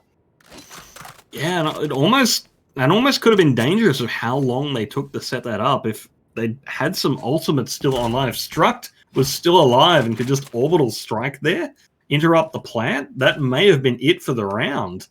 As it is, it looks like those remaining players, faced with a 3v5 retake with their economy in the bin and a double op, they're just going to try and save this one. And it looks like no one is going to be hunting for them either. So I'm actually a little surprised there. With the economy being how it is, you can probably afford to go for the hunt. Be curious as they try and take that teleporter away. Because you see Jars watching the teleporter exit. Fate finds KFC. So we're seeing Forbidden Gaming get the win. Did lose a bit in the end. But 8-2 is a solid scoreline to be on. You're not particularly worried about losing KFC at the end. No, definitely not. As I said, you can afford to go hunting, you can afford to lose some people. I'm surprised that they didn't, but I suppose they are a very cautious, methodical team. So it sort of explains why they wouldn't go hunting there. I just I think it's an opportunity to do some extra damage. In the end, they're able to get away with those 2 ults, which means this round, they're able to come back into it. They're able to buy it back into this round. They've still got a fair bit of money. I mean, they're not in a great spot if they lose this round, but they're not completely wrecked either. Oh. That's not a good start, Eris. Ilu has to take care of the Boombot. The Hunter's Fury unleashed by KSC. I think this is the first time it's been used since we've had it for most of the match. Not really finding much of value with it, though. Yeah, I mean, he had the recon, he knew where Fate was, but Fate, he knows Hunter's Fury quite well. He knows how to juggle around it. Manages to dodge it each of those times. Ilu taking pot shots at Lance. The Rays living dangerously. Going to survive for the moment as the spike makes its way up through Hookah. Yeah, we're looking at a hit up through B. Oh, that's big. Nice orbital strike. Going to buy a little bit of time for Jars to move in onto position to take out Crow in a barrier, blocking up any progress. Ups B main. That's going to see the hit coming through Hookah. You have no choice as the attacker team, but as you pop out, your right instructs sight lines. Oh dear, Lance is down. What a fire through the smokes. This Cypher is surrounded. The teleporter has been used. Ranger will not be long for this world. Does get their own against Azuliate. Might just get away with the Phantom. No! Charge through the cyber cage. Going to put paid to that. I mean, it's a good outcome there, but there's a long way still to go. 8-3 of the scoreline. We head into the final round. Both of these teams are able to fully buy here. So, no issues there. And actually, considering the state of the first half, really strong economy in this final round for the members of Enderpearl, who are kind of loaded with cash here. But, I mean, all of it is for naught, as it is the final round. Ilu picking up Lance, though. That's really good. They may be able to make this an 8-4 half. Taken down. Cashed up and player advantage. Eris gets on back onto Fate. That's one of the defending ops removed from the fight. That will be the go signal. All the utility in the world invested by Forbidden Gaming to get onto site, but KFC doesn't know where Azuliate is coming from. Gets taken down. The spike being planted. As Azuliate around the outside removes Stranger after that cyber cage was thrown out by the attacking Cypher. Eris now looking through lamps. Nice short range op battle. Both the Brimstones are there, but Azuliate with the third of the round. Exactly where you are. Jars finishing off Crow. The spike will be diffused. Forbidden Gaming going into the halftime in the lead, but 8-4. Enderpearl bringing it back at the end of the half. Yeah, they've definitely woken up there, but you know, we'll see. We'll see. I'm hesitant to say they've woken up too late, but I don't know. We'll see. Well, again, this is the reset now at the half, which means a chance to reset your mental. Economy is reset. We'll see how they take it going into this round. And we're seeing them stacking up here for a push onto B. It looks like they're going to come running up B long here. B site, however, is being stacked by the defense, so could go either way. A lot of utility being invested at Hookah, which is not really where they're looking to go. No. Look, if for some reason we were placing bets on this match, Crow getting a 2k in this pistol round would not be far off the mark. I've seen it done before. I think the real danger here is that Sage just putting up a wall there to lock off long. She's got it available. Crow could absolutely make that happen. Utility's coming down. She's going for the wall. We're seeing a group effort from Enderpearl. All of them coming up B main. They're on site now, and Eris though responds in kind, as does Crow. First for the stage. Stranger Crow in the high ground. There's Crow's double. Can they improve on it? No! We're seeing repeats of 3 weeks ago, 2 weeks ago. Shock Dart. Gonna take care of one courtesy of Fate. It's now a 2v3. The spike is there on side, but It looks like Struct is having a little bit of trouble trying to get it planted. Well, the moment you go for the plant, you have all 3 players come rushing in. And in fact, that's the spike down. Gonna go for the speedy rotate. We're into desperation territory. Fate not looking to... Yeah, hoping someone's going to come through the teleport after him. Does not happen. Now he doesn't really have the time to get anywhere. He could have maybe gone for a mad dash, get the plant down, get the extra plant money. Now you got a 1v3 against you. You don't have time to plant. And you don't have time to win the round because... Ultimately, okay, they actually are going to get this plant down. I did not think that was going to happen. KFC poked a little too much, gave away their position, but Stranger is there to clean up and, well, you got a little bit of money out of that as Enderpearl, but you've also given a little bit more to Forbidden Gaming's piggy bank. Yeah, I mean, I'd rather get the plant than not in that situation, but Stranger was hanging back just in case he went for the frags there, just to make sure it couldn't possibly be an elimination victory. So I really like that discipline there. In the end, I mean, they really brought that one back, just getting the plant down at all. The defense played that really well here. Now we're on to the eco round, and Stranger's got the judge out. Crow's on the marshal as well. It's some really devastating weapons. Let's see where they want to push through this. It's having to attack in with the pistols. Oh, Eris immediately picking up Ilu. This is a great start. Yeah, long range kill with the Spectre. A nice start to the round for the defense. Means they can back off and consolidate a little bit more up through hookah. Stranger takes a very aggressive position. Well, you have to win the judge, right? Oh man, I felt like we've seen a lot of this before. We saw someone with a cipher with a judge sitting there. They waited too long, ended up being taken down. See if, you know what, perhaps Stranger was watching last week, and that's where they picked it up from. But Crow with the monitor, eliminating Fate's head from his body. I'm sorry, what? That paint shell through the teleporter? Oh yeah. Cheeky kit. Oh, this could be big, Stranger. This could be huge. Here we go. Boom. Gets the 3K. Stranger annihilates any chance of Enderpearl taking that round. 10-4 to Forbidden Gaming. And with that, Stranger makes their way up to the top fragger on the server. Although, I mean, do you really count it when it's with a judge? Yes. I mean, of course you do. Yes, it always counts. Like, if you've limited your range to about 5 meters in front of you and you're still topping the scoreboard, you've bloody well earned it. This is a nice spot.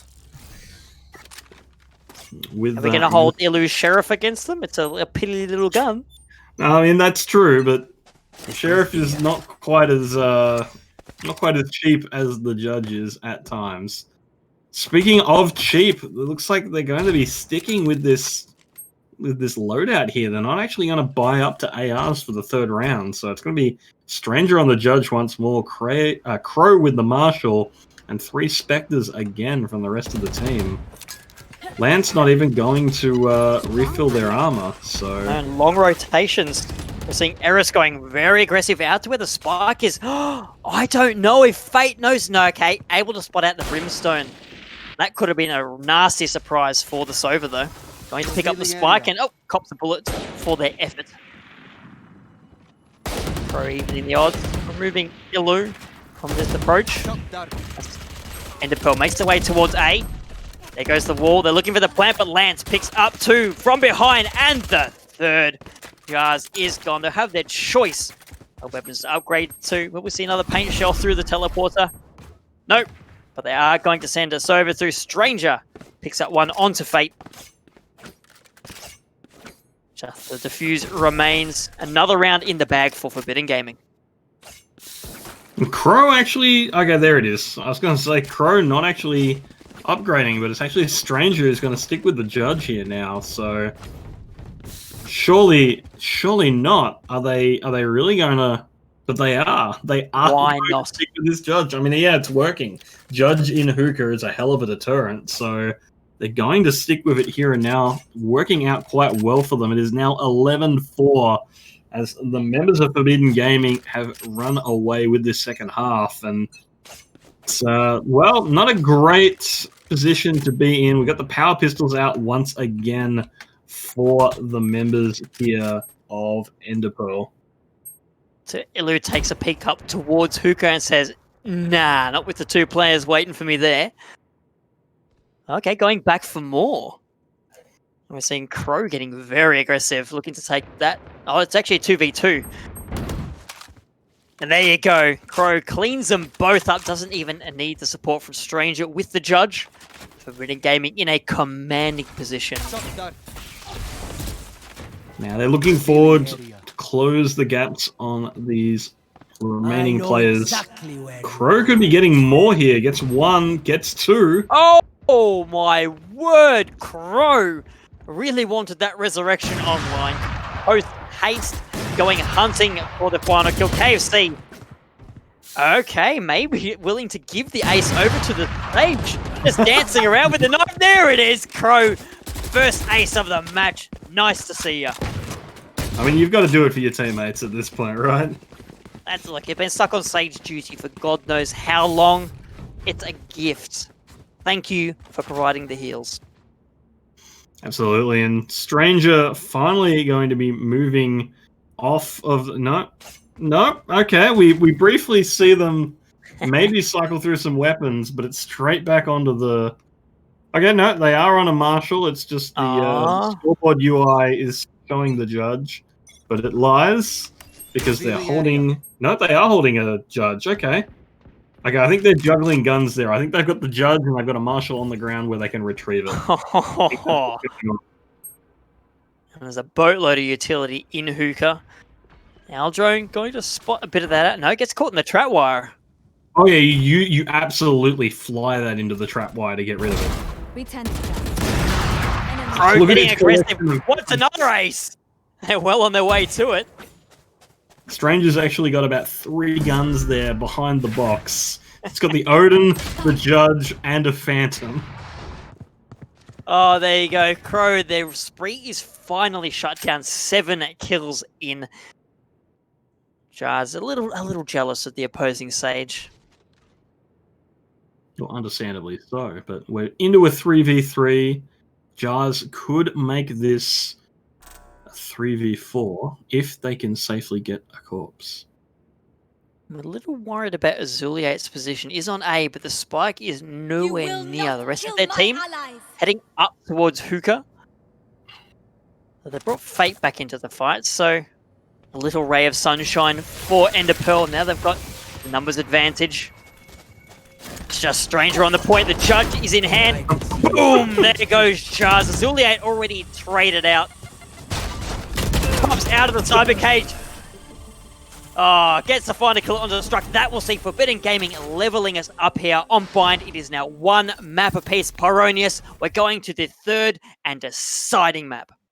Yeah, it's a hell of a comeback here from the members of Forbidden Gaming who really struggled there on Haven. They gave it just as well as they took it here on Bind as another 13-4.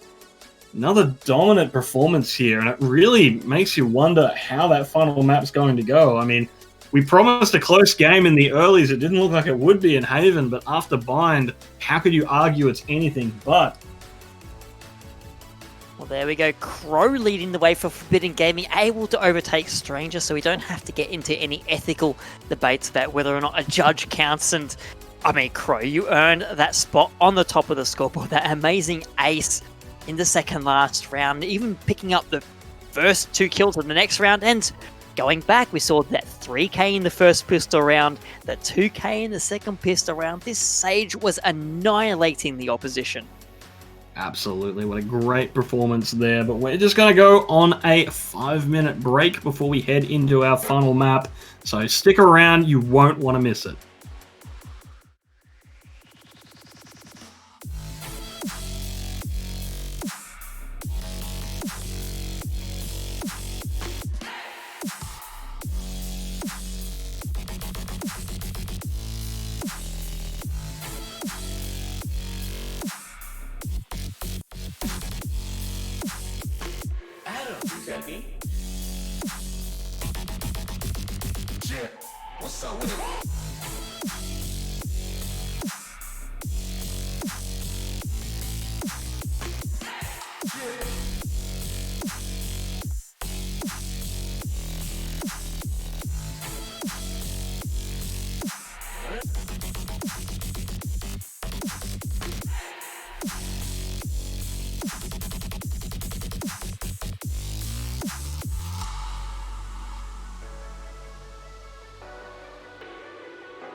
Welcome back, listeners, one and all, to the Valor Cup semi-finals between Enderpearl and Forbidden Gaming. I'm Baronius.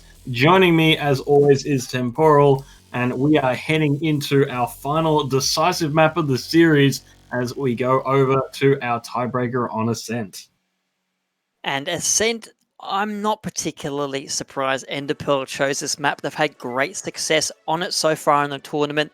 Just in the last 2 weeks of matches, they took down Aurora in a quite clean 13-3. Of course, Aurora is the 4th seed team coming into the finals. And then last week in their match against Ariety, they went 13-10.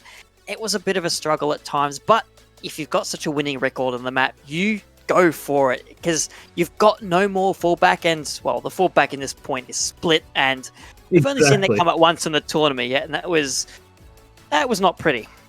Yeah, I mean, let's face it, most teams don't want to play split. We know that. Everyone knows that by now. You don't know that by now, that's a fact. So perhaps not too surprising that we don't see it there.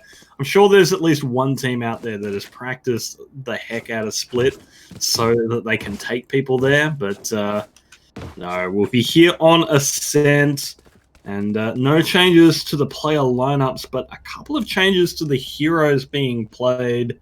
Struck going over to the Omen, and Lance back on the arena as well. So what we're seeing from the teams is the same agent setup we had in the first map come back to haunt us here on Ascent. Hopefully for the members of Forbidden Gaming, it won't be the same scoreline, however, as we get things underway here in the pistol round. And so far, it really has been whoever wins this first pistol round has really set the pace for the rest of the map. We'll see if that continues. Well, there's an even trade on both sides. Jet for a Brimstone. Stranger picking up this second that struck off the table. Oof. Just gets on back onto Stranger, and Crow falls shortly after. That will mean the spike able to be planted by Enderpearl. Yeah, 3v2 retake needing to happen here, but they've got the initiation tools, so they do have that going. Potentially see some shock darts being lobbed down there. That's a lot of early damage, but nope, KFC through the wall. Never mind. The Lear going out for Lance, but really, okay, it does allow them to pick up Azulia, but in the end, Fate able to cover their fallen teammate. Nice little shock dart out of the air. There'll be Enderpearl taking an early lead. Yeah, that's really, really nicely done. Just identifying, like they had him hit with the hit with the camera tracking dart, which means I knew exactly where he was, and that wall is very thin from that. Here. Yeah, it's a common tactic, having us over on that side, getting a tag, and then just pumping damage through the wall. Could see the Odin broken out at some point. Yeah. But we will be actually, Fate looks like saving up for an operator, so we'll be sticking on the Ghost. Everyone else on the side pulling out the Spectres. Meanwhile, the defense has a couple of Sheriffs, a Shorty, and a couple of Classics. And, well, there's Lance with the Sheriff. Doing their best Illu impression, gets struck for their efforts, but Azulia there with the follow-up. Going to even out the odds again as Enderpearl make their way towards A. Azuliate spies their opposing Cypher in Stranger, but able to get away with their life. Planning down for A main. That's a Get the camera. wall up on Heaven as well. So that's going to be a really hard retake, especially with the pistols. Might be seeing a long flank. Oh dear, Fate goes around the outside, caught by Eris. Nova not expecting Brim to be there. The door is shut, it's burnt down. We'll see a cloud burst, invested by Illu, who marches forward with the Spectre. Sees Crow trying to sneak through the clouds. Not your day, Stage, not your day. As KSD drops down, feels the full force of Illu's wrath.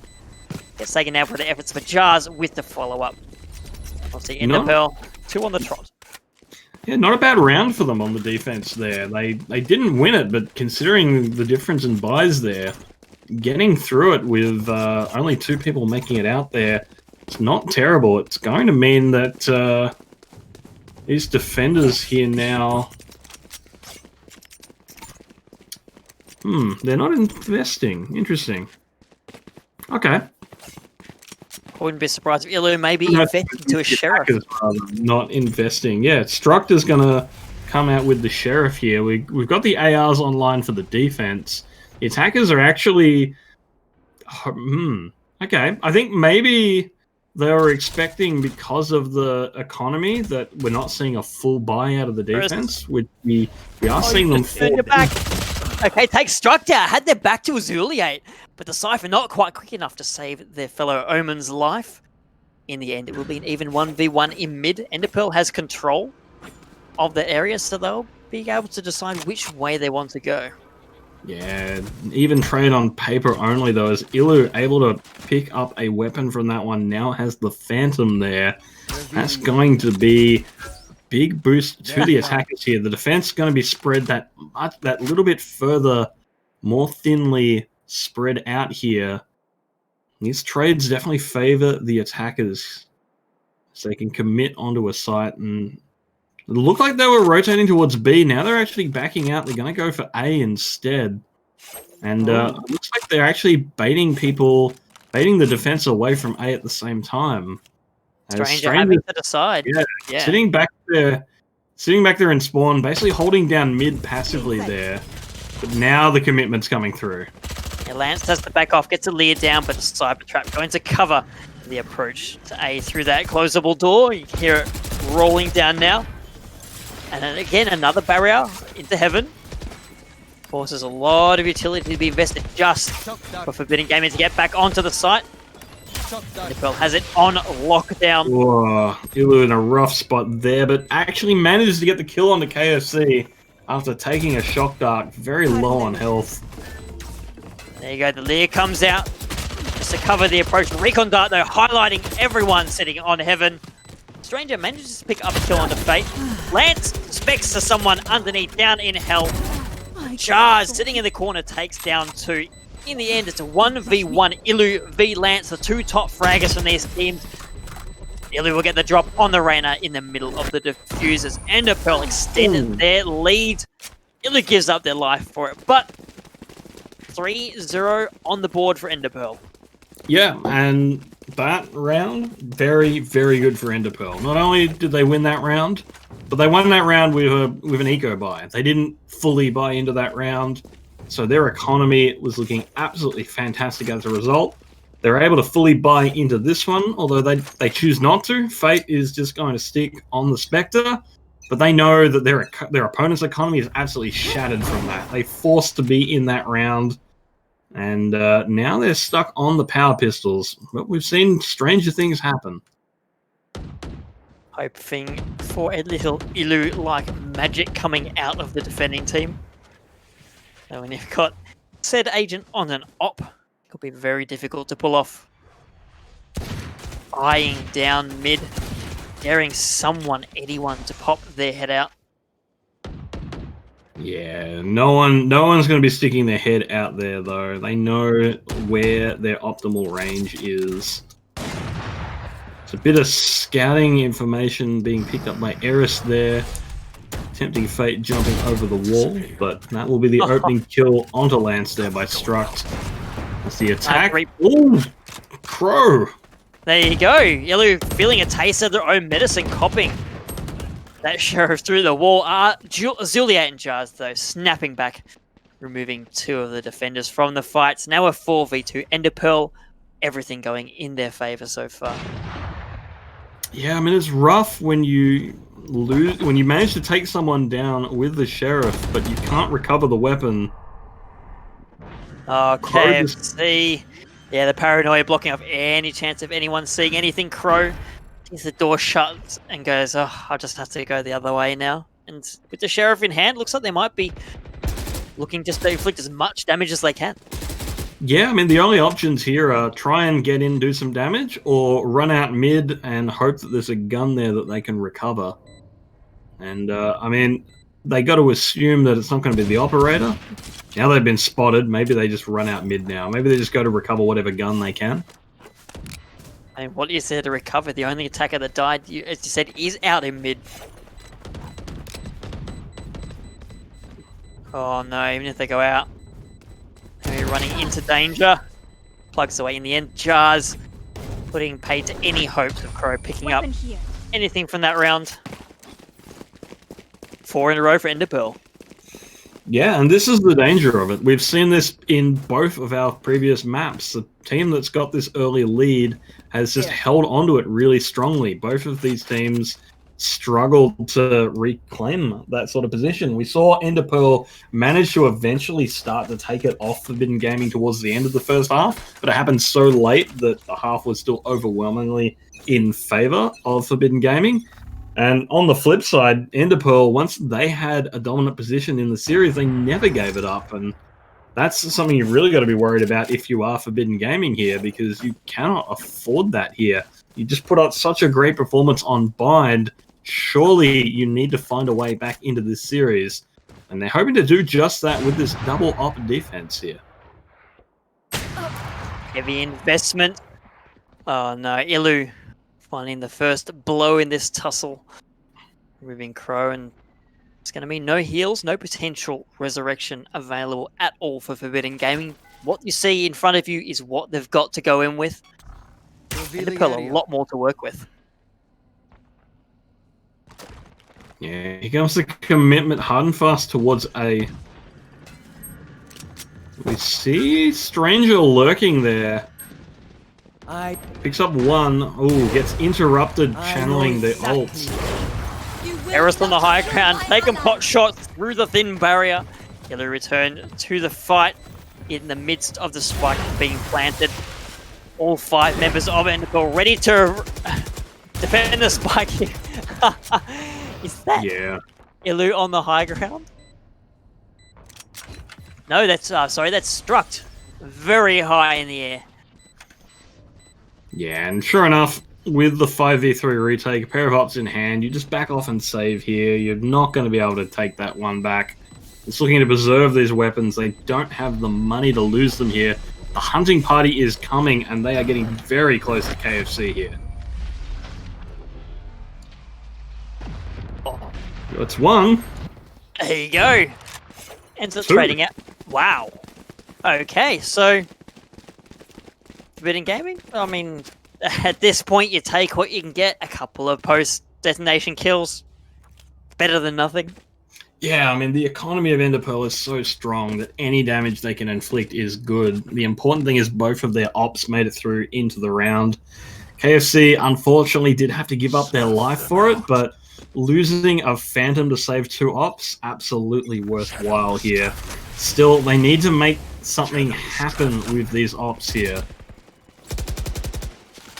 Well, mid, completely locked down.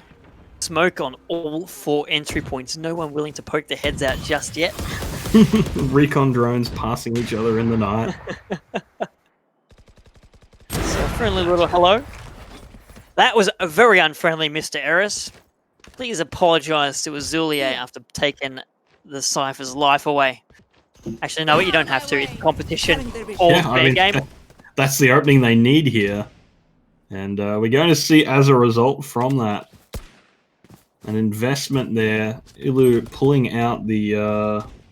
Oh no, Lance! The op! Not good enough to take down Struct and his Phantom Crow. Finding one, immediately followed up by Stranger over in mid. Enderpearl, for once, on the receiving end of the negative action on the kill feed, and this might be a potential, well, I was going to say it might be a potential for Forbidden Gaming to take that around, but a little evening of the odds. Still 3v2 though in the defender's favour. 3v2 in the defender's favour, and they've got control of the spike as well. But Jar's picking up Crow means that things are going to get a bit rough here. Push coming up from there. Oh, that's a nice barrier. Secures the spike in the middle. It doesn't matter, they got no time. Oh, maybe they do. Yeah, oh, that's such a smart play. Jars throws the spike over. Nah. Oh, so close. Truck getting it down. Ah, and they invested an ultimate to do it. I mean, it's worth the attempt. It's so hard to leverage the value of that Omen ult on attack as well. Like, especially at this level of play, it's really hard to pop up somewhere and not have it be sniffed out. So, I mean, it's worth the attempt. And I think maybe if they'd gotten it down, they might have been able to make it happen. But in the end, I don't fault the play. It was off by less than a second. And with that, well, we have a first round being picked up there by Forbidden Gaming, if not in the decisive manner that they'd prefer. They're still not in a great position economically. One opt a piece, and there you go, Struck out of the fight. That's enough of your sneaky tactical plays for the moment. Give us a bit of a break, please. That is something I enjoy coming from Enderpearl, though. They're sneaky players. They're the ones that have been using those barrier over barrier strats. So it's nice to see they're practicing this kind of thing. Ilu getting some revenge, picking up Crow, and Fate finding Eris in the backline. Ilu now uncontested on the op front. Yeah, Ilu is not no slouch with that operator. Not easy to take those duels against them. Looks like the hit will be coming down onto B. KFC looking to just slip through here, not wanting to contest it. Rather wait for the teammates, and actually Lance joins into the fight. Now we see the pressure being applied. Fate gets picked out in market as well, and it is now a 3v2 here. Just throwing out the slower blocking of any entry from their right, and the barrier may provide a little bit of time. Now the defense has to think, which side do we want to come from? Problem with that is you can just jump onto it. Elliot picks it off the side for overseas. Jars with a double kill will secure the site for Enderpearl.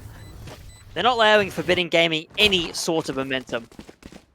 Yeah, wow. I mean, that sort of wall at the bottom of the stairs, like, it's not a great wall for stopping movement through there, but it sure does make the movement predictable, and Jars absolutely capitalizes on that, punishing those players. And this is what we saw previously from Enderpearl. They're really good at keeping this momentum. They don't allow their opponent back into the game. And it sort of has been the difference between these two teams, is when Forbidden Gaming were up, when they did start to lose rounds, they were losing them consistently, which isn't something that Enderpearl have done yet. When they're in control, their opponent picks a round off them, but it's not a decisive win. They don't get everything they need, and then you're straight back into the next round. Whereas we've got this really weird buy out of the defense here, fueled by desperation. 3 ARs, a Sheriff, and a Stinger there in the hands of KFC, so it's not the guns they want. Opening kill onto a Zuliet is a good opportunity, but that gun is not recoverable by them, so they can't upgrade anything. Nowhere to run! No, and you see Crow invested the barrier by a little bit of time. The Hunter's Fury. So Here comes the res. You will not kill my allies. There you go. So the gun retrieved by Enderpearl in the end. We're seeing a rotation. They're going through mid. Looks like they'll make a beeline straight across the map towards A. Yeah, no, that is where the Cypher utility is, and the rotations come through as well. Oh, that's fantastic. Oh, the orbital strike trapping them. Oh, won't quite get any value. Enderpearl able to make their way through, but their Molotov is good. Eris removes 2. Fate snaps back with a double kill of their own. So the odds evened up. Crow on the high ground, spotting Ilu. It's just the lonely Sova who will get the drop on Crow. Fate has the spike in hand, has to get it planted now. But KSC turning the corner, denying any chance of a plant. We'll see Forbidden Gaming getting their second. Oh, did KC recover the op? No! Didn't get the op, no. Oh, so close. But a win is a win. Whether you recover weapons or not, Forbidden Gaming need all the round wins they can get at this point. Absolutely, but they're still not in a great position economically. They can't really buy into this how they'd like. Still, what a great orbital strike there from Eris. It may not have picked up the kills, but it forced everyone forward into that killing range there. It was actually just some great performance from the players of Enderpearl, but they didn't get destroyed even more than they did. But really just forcing them into such a bad position. Really nicely played there from Eris, who sadly is going to be sitting out this round. Interestingly, no smoke up that main spot from defender's spawn to mid, and it allowed Struck to just waltz in, remove the brimstone. Lance gets one back onto Jars, and that's a big kill. If you're going to take out one person out of the fight when the whole team's got the vaults, make it the Sage. Yeah, especially the top fragging Sage at that. Very critical player for this team. Really been putting in a great performance here. And see the rotation coming in towards A. The defense is ready. They'll be able to respond to that fairly quickly. Zuliet getting picked up early as well is not looking great for this attack. The Vow are not quite enough to keep Lance in the fight, but a 2k is a worthy trade for your life. Struct back in action, takes Stranger down. That was the Enderpearl. Make their way onto A. They've got the spike ready to plant. Crow through the smoke. Picks up Fate with a blind fire kill. Even out the odds, and re-engage is ready. Forbidden Gaming in a 2v2. They've got heaps of utility if they can get in a position to use it. And Ilu is so low as well. They're sitting there in dire straits. You go the resurrection onto Stranger. The recon dart eliminated immediately. Oh no! KFC drops down, able to slip out of Truck's clutches. Ilu is gone. The spike will just be able to be diffused.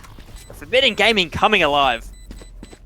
Yeah, that will be the operator recovered. Stranger presumably, yep, going to get a Phantom as well. So, a couple of guns making it through into the next round. They're starting to dig themselves out of the hole here. It is still 6-3 against them. But Forbidden Gaming starting to come alive here. They're actually going to be able to come into this round with a bit more of the equipment they want. They're still going to have to make some sacrifices in gear. But, well, speaking of sacrifices in gear, Enderpearl also starting to really run out of money here. Not all their players are going to be fully armored. So this is probably going to be one of the most even rounds we've had in terms of equipment in a while here. Whoever wins this one is going to be in a great position to take that momentum through the rest of this first half. There you go. Eris had the cover of the smoke this time, able to repay struck the favor and remove them from the fight early on. Retreat back up towards the A side, but the spike itself hovering over towards B. Yeah, the spike's just being left in a safe position there at the start of the rounds. It looks like they will be again rotating through to A. They've been at least decent in getting those plants down. Yeah, definitely quite a few diffusers or post-plant eliminations have decided the rounds so far in this map in particular. Ooh, and Ilu picking up Crow there to equalize things. That is... It looks like they've changed their mind. They're heading back towards B now. They do have to worry. Straight up through mid? Yeah, Lance is in position here. Could make something happen, especially with that ult in hand. And that's the wall invested. What a wall! Deny any vision for Lance. The Empress has popped Leah onto the site, but the slowing their progress at the moment. KFC waiting in the wings. Down in that sewer. Oh, the boathouse. That calls it. Picks up their second. Oh, had Fate spotted as Zuliate breaks into the point, picks up a 2k of their own, but with only 4 seconds left, there's not enough time for the spike to be planted. KFC has done exactly what they needed to do. Forbidden Gaming get their second round on the trot. That's their first double into this map. Oh, third on the trot, sorry. Third one, in fact. Yeah, this is them coming alive here. More importantly, they've finally broken the economy of the members of Enderpearl, who are going to have to eco this round so they can buy into the last round of the half. We will see the Sheriffs coming out again. And Ilu with a Sheriff is definitely nothing to sneeze on, but that Blade Storm, at least not on the table there, was invested previously. So not going to have that particular tool there. This should be a round that they can pick up here for members of Forbidden Gaming, which means they could tie this one up for a 6-6 half if everything goes their way. I'm definitely looking forward to a scoreline like that. I want this match to go as far as possible. And there you go, Ilu with the Sheriff. Ooh. Be very afraid. Eris, not so afraid of Fate, able to take the long-range battle, but still, there you go, removes their biggest threat. KFC again has B on lockdown, removes Jas in the fight, gives their life, but trades out enough damage onto Struct. But though the spike is being planted, Forbidden Gaming with a fantastic opportunity. Oh, I know exactly. The spike actually going to come down on A. Yeah. Oh, there you go. Sneaky Struct, ready and willing to use that ultimate to get the spike down where you least expect it. Now the rush is on. Forbidden Gaming needs to get across. Ooh. Zulia across mid with the Sheriff, takes down Lance. I know exactly where you are. Eris though on site. Goodbye, Omen. Thanks for getting the spike down, but your job is done. Eris not particularly worried about the cam. Removing Azuliate, the spike is diffused. Forbidden Gaming move within 1 round of Enderpearl. Yeah, that was such a good takedown. Lance, I thought Lance picking up that one, catching out, or Lance getting picked up there rather on the rotate, maybe might have been an opportunity there, but unfortunately not enough done to allow things back into here. So it will be 6-5 as we head into the last round of the half, and everyone is able to buy here. So we're going to have Eris on the op. We're going to have Ilu actually not going to be able to get the op out. So I take a lie. They don't get everything they want. They will be running 5 ARs on this attack, but they won't be able to get the operator out. So that does put them at a disadvantage in mid. And they're stacked up outside B as a result. But already we're seeing them rotate away from that. If you got the Hunter's Fury chasing you down, it's a wise move to back off. So nice little investment by KFC, just keeping Enderpearl wary. Harris looks for something in mid, not quite finding anything. Yeah, that smoke there just to deny it. But, I mean, when you've got the operator, when you know that your opponent can't afford the operator, you know you've got an advantage there. Now they're moving around to A. It's going to be a hit from A main, so this could go very... Oh, no. Eris is in position. Oh, as soon as they poke through that door, they're going to try and double or triple poke the op. Or all of them are going to be there. There you go. The barrier stops Lance getting any value. With the Leah, Q is the kill onto Ilu. Struct gets Lance out of the fight. And Stranger follows shortly after. Crow gets on back onto Struct. Even trades across the point for both teams. 3v3, the spike ready to go down. Eris forced to back off thanks to the slow orb. Azuliade's positioning, though. He's coming up behind Heaven, and they have no idea he's there. That could be absolutely crucial You here. will not kill my ally. There you go. Crow takes down Fate, charge of the Resurrection, and that will see Enderpearl coming up with the kills they need. They don't want to go into the second half even. They have a slight advantage, 7 rounds to 5. But they've got to work hard if they want to stay in the lead in this match. What a great flank from Azuliate there to enable it. Definitely putting in the performance there. And in the end, they pull out the round. We're heading over to the second half. I mean, it's a very even scoreline, but when you look at the rosters that these teams are running, you kind of, I don't know, like, Brimstone is really good for getting that mid control with the smokes. So maybe Eris is the difference maker here. Maybe they can go for more of those mid plays because he should be able to project that control a lot easier. I really like Brimstone on this map, but we'll see how they play it here. At the moment, they're stacked up to push down A long. It's interesting also seeing Brimstone being the main op for the team. You don't often see that, but Eris showing up big for Forbidden Gaming right now. They need to keep up the momentum. They've got the spike in hand in this round, so you don't get to have your big gun, but you get to carry a large explosive. I mean, it sort of makes sense. Brimstone's kit generally plays better at a distance anyways, so definitely not the worst player to be running an op.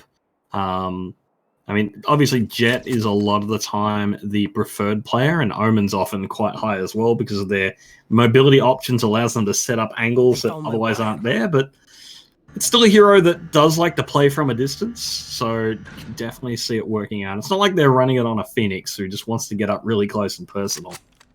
That crossfire set up on that A entry. Once the dark cover disappears, that will be the go signal for Forbidden Gaming as they march into the point.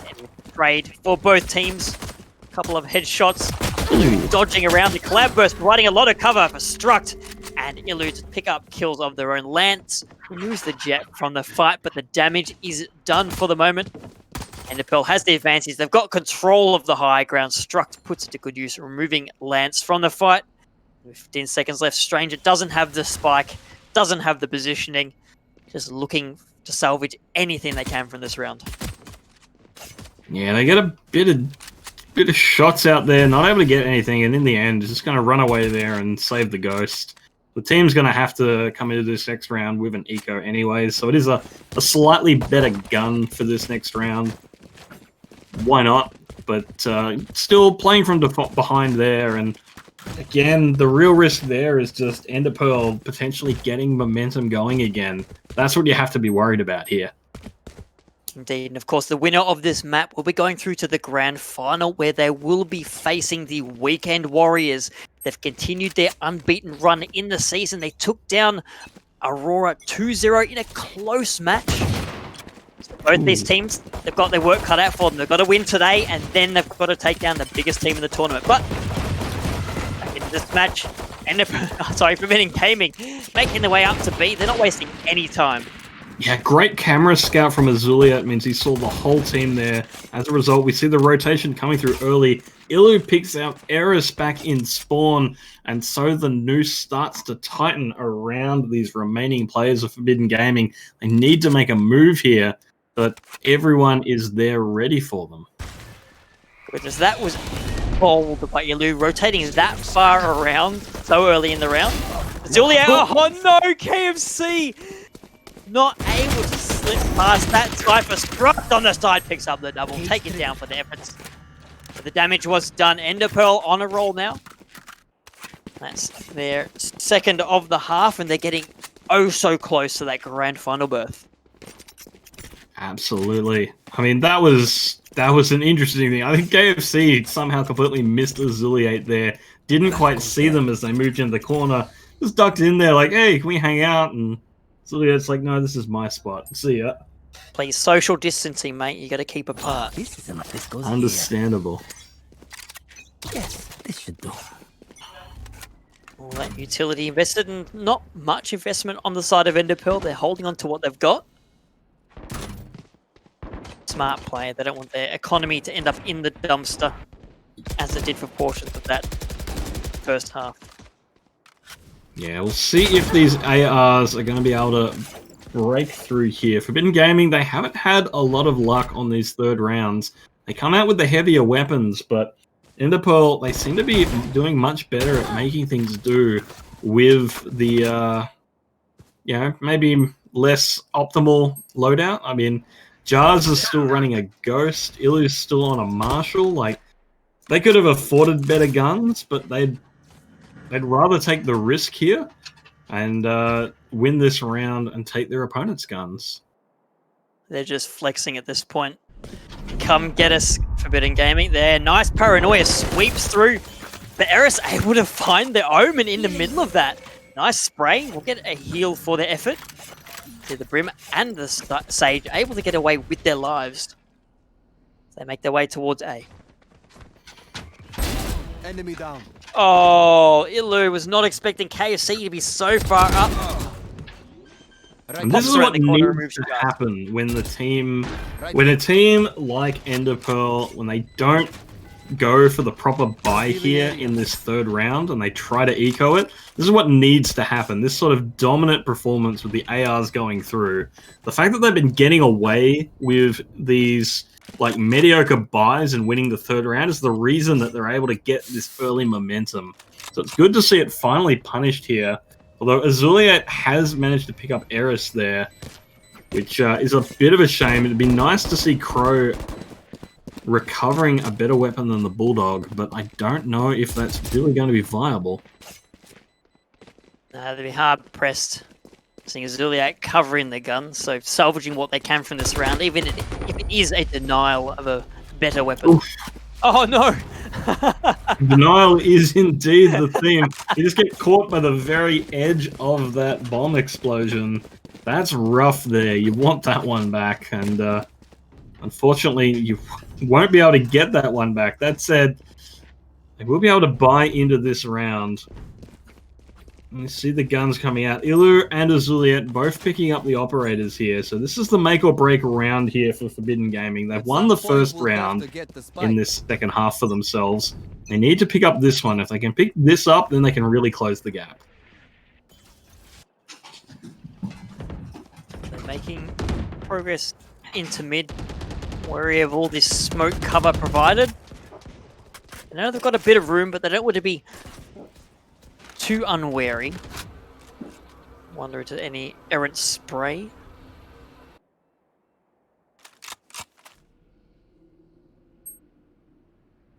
Get now Drenotko just putting out Fate. Azuliate finds Cypher. Sorry, finds Stranger on the Cypher. Nice positioning from that defensive Cypher. And it looks like they're going to push onto A here. They stacked up in A short, but this could go either way here. Fate's very aggressive on the defense as well. Oh no, gets caught out by KFC. Ilu now rotating back around. Is going to be able to cover that angle of approach. And sees Forbidden Gaming decide, you know what, we're not going A after all. Straight up mid is the name of the hour. Barrier, getting them in. We've seen that before, and again, it comes to great effect. Grants them entry through the door. The Leah, I think anyone getting sight on them as they drop out, but Azulia is there and ready, struck as well. Picks up 2. The Omen taken down, but the damage has been done. Ilu finishes off Eris as Enderpearl inch ever closer to the grand final. Yeah, 10-6 the scoreline now. That was such a close one there. That round really could have gone either way there at the end, but Enderpearl able to close that one out. This means that the members of Forbidden Gaming seems to be some disagreement with how hard they were going into it. They are going to force buy into this round, but Stranger is going to be playing on a Sheriff until someone can recover a gun for him, so not the ideal situation here, and they have to worry about Ilu with Op in hand as well. They set up, they've taken control of mid, but we'll see what they make happen. They need to get onto a site, they need to get a gun, and they need to neutralize some of these high danger heroes on the side of Enderpearl. I mean, previously we were seeing like Enderpearl really getting carried by 1 or 2 players. This game, oh no, struck!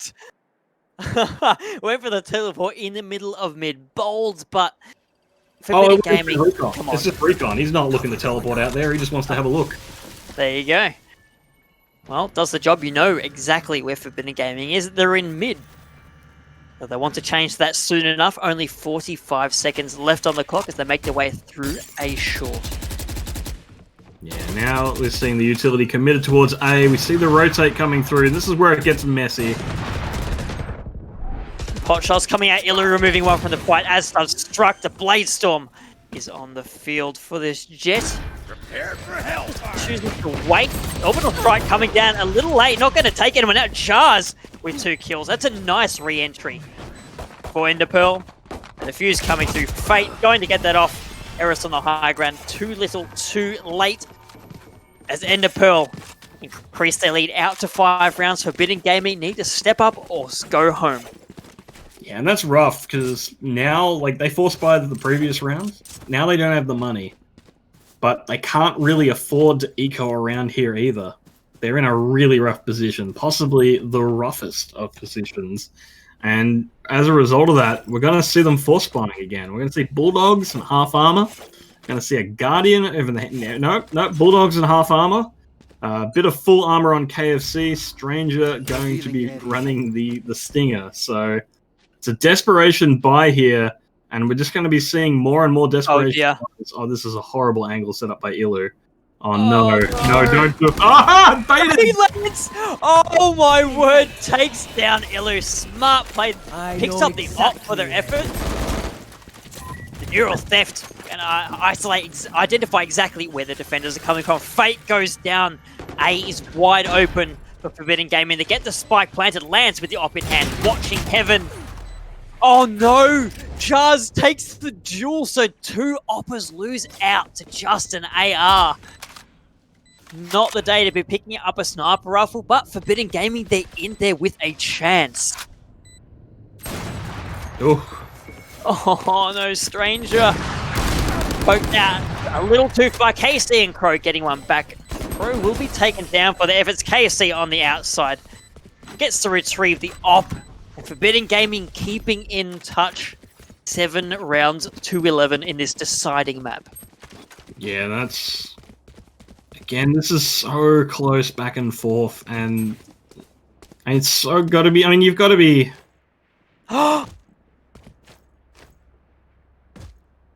Sorry, go ahead. We'll wait. So you got to be careful with this one because the economic damage that's being delivered is not something that Enderpearl were able to shrug off. They haven't built up the super economy they've had previously. As a result, we're seeing Ilu forced back onto that Sheriff once more. They've been putting in good performance with it, but it's not the gun they want. 4 ARs and a Sheriff, full armor across the board. Forbidden Gaming, they've got the guns they want, but they don't have full armor on everyone. They don't have the money for it. So again, this is another make or break round here. If Enderpearl drop this one as well, if Forbidden Gaming can pick this one up, then they can start to ride that momentum, start to close the distance between this. And that's what we really need to see from them. The hard part is that Enderpearl, they're still pretty good on the eco we've seen from previous rounds, so you can't count them out. Ilu has a Sheriff in hand.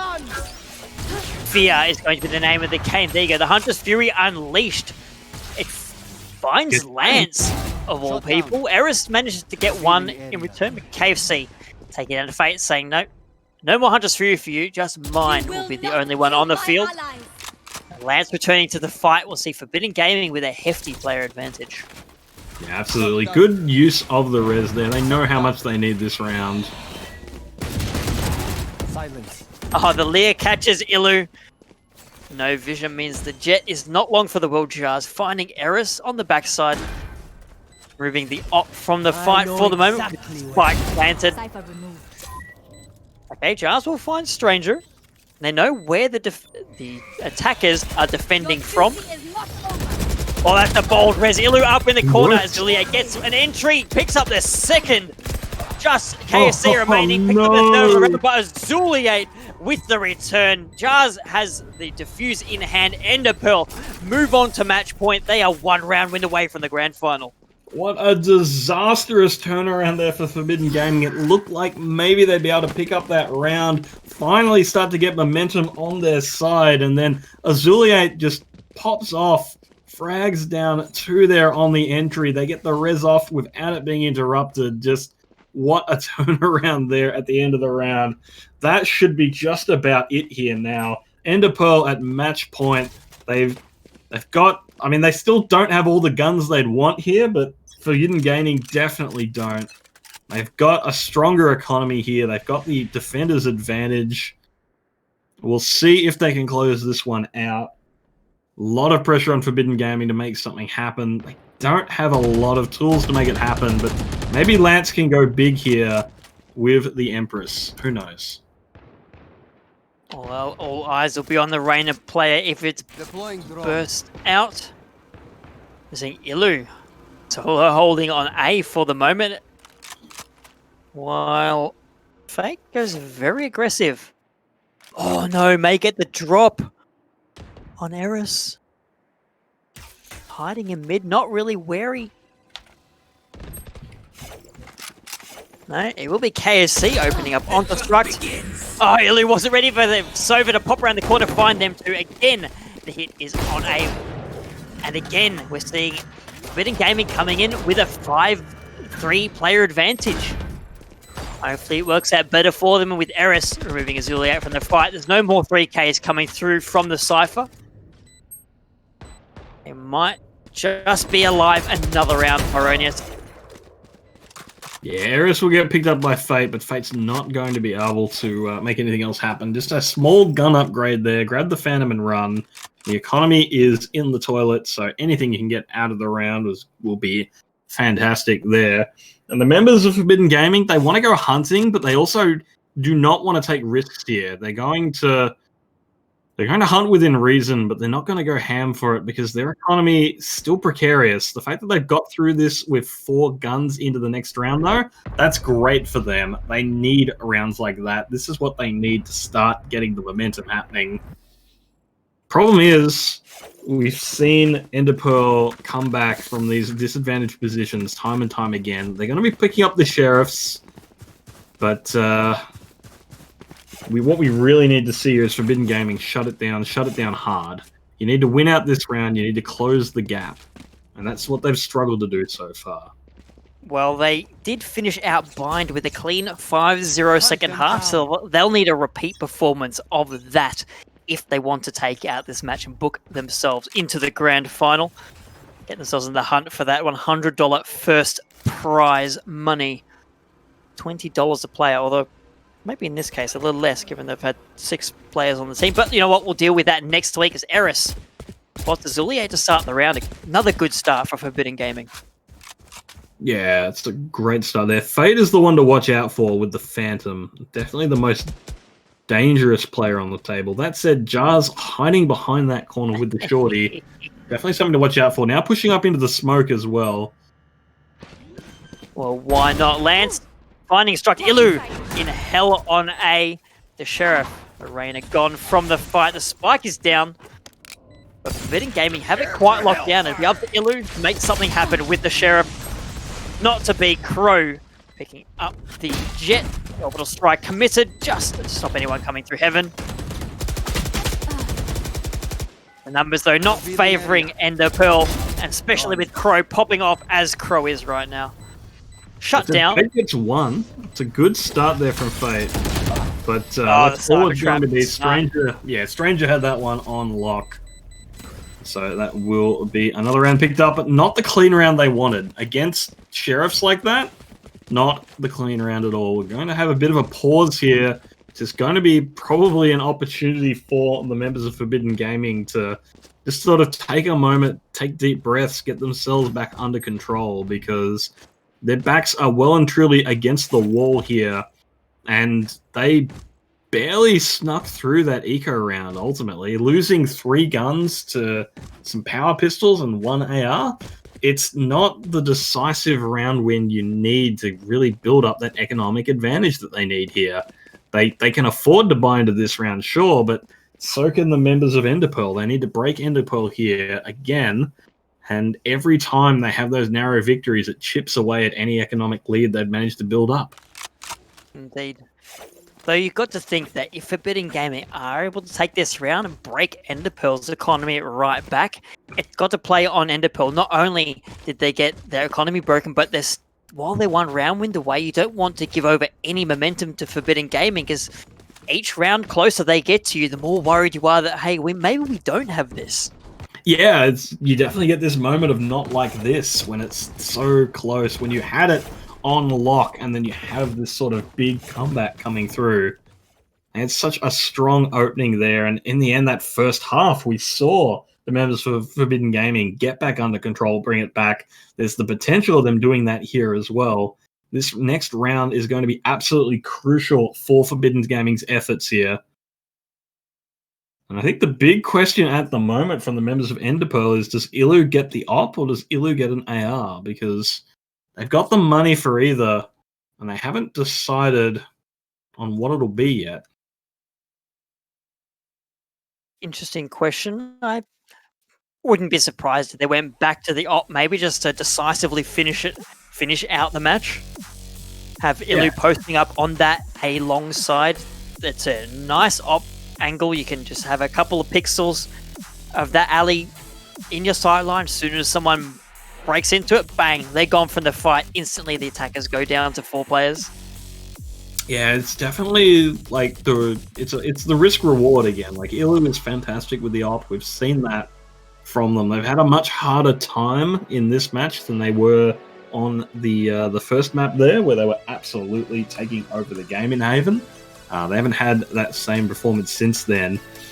Picking up the AR instead of the op, it does save some money, but it's not going to prevent your team from going into the eco the next round, and there's not that many rounds left over. So we will see the op come out. Looks like they're going to be posted up in A short, so they're looking for the cross mid snipe and sort of B link there. So there's going to be potentially a target there. It should be the Eris v Ilu op fight really early on here. Nope. I'm just gonna back away from that one. Not gonna take it after all. Eris quite happy to go for that. Got a lot of vision on mid, but not seeing anyone, because as the defenders, why would you really push out into mid that early into a round? Yeah, I mean, sometimes you'll poke around that corner, but when the smoke comes down straight away, it's not worth the risk. So sort of makes sense as to why Ilu didn't take that one. Now that the smoke's cleared, Ilu's posted up on that corner again. But that's going to be a bit of data there. Several people spotted out by that recon drone. as a result, they're going to back away from that B. They're not committing into that one. So they might be going the long way, not willing to use all that utility in mid, saving it for the hit on A. It's understandable. They've already used 2 of Eris's smokes. They've only got 1 smoke left. They're going to need that on the site. Ilu heading back up to heaven. That's where the defenders will be starting from. No one on the ground on A.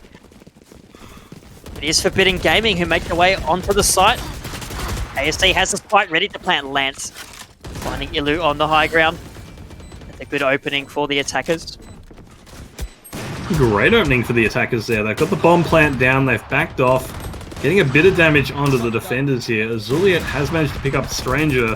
Bit of damage onto Eris as well. So now the retake coming in. Oh, Crow and Lance in progress. Do they not know structures there? Okay, KFC knows exactly where that is. Crow falls afoul of the ultimate, but Lance finishes up Azuliet. That will be another round win on the board for Forbidden Gaming. They closed to within 2 rounds of Enderpearl. Absolutely. I think Crow gets chalked up in that one as acceptable collateral damage because that was the same shot that took out the defuse. Bit unfortunate that Crow was in a position where they couldn't get out of the way of that one. But yeah, that's how it be. It looks like we are going into another pause here and now. So maybe this is now calling I was going to suggest maybe they're calling a vote to kill the team kill person. I was going to suggest maybe this is Enderpearl's pause in here now because they're in a position where they're starting to get worried here. They're going to eco this round, and okay, well, apparently it was KFC for the pause, so never mind. That's that narrative gone. Well, special delivery of chicken. Yeah, I'm just hold on, mate. I got to answer the door, please. Just remind you that they are not one of our sponsors, so yes, and we are sponsored by My Republic Gamer. So if you want to order food online with a great connection, check out My Republic Gamer, who can keep you fed for those long gaming sessions. Absolutely. But so this one, it's going to be all down to this whether or not we can go through to that overtime, because if we are able to see Enderpearl do what they have been doing on these eco rounds, getting a lot of damage done to the members of Forbidden Gaming, then maybe they can shut this one out. It's sort of expected that they drop this one because they're stuck on the power pistols, but they'll have one more chance to stop this one up before it gets to that even scoreline where we see the full economic reset, where economy stops mattering, in fact. So Forbidden Gaming, they want to get through this. They want to get through this cleanly, so that they're in a great position to take that potentially penultimate round in their comeback. Well, given the first half finished 5-7 in Enderpearl's favour, if we do make it to that 12-12 scoreline, it will be Forbidden Gaming who have had the dominant. Oh, actually, it'll be Forbidden Gaming who had the dominant showing in the second half, but both halves will have seen the attackers really taking over the match. So Forbidden Gaming perhaps would be feeling really good coming into that sudden death round if it came down to it. But we've got to get there first. Get out of my way. 10-12, the round starts out, and a lot of pressure over towards A very early for Forbidden Gaming. Yeah, a lot of smoke committed from Eris into mid early on. She's less utility for later on. I don't know if the smoke was needed when your opponent's forced to eco like that, especially when you've got the ops and they don't. But nonetheless, it looks like they're setting up for a hit on A, but the defense has stacked the A site.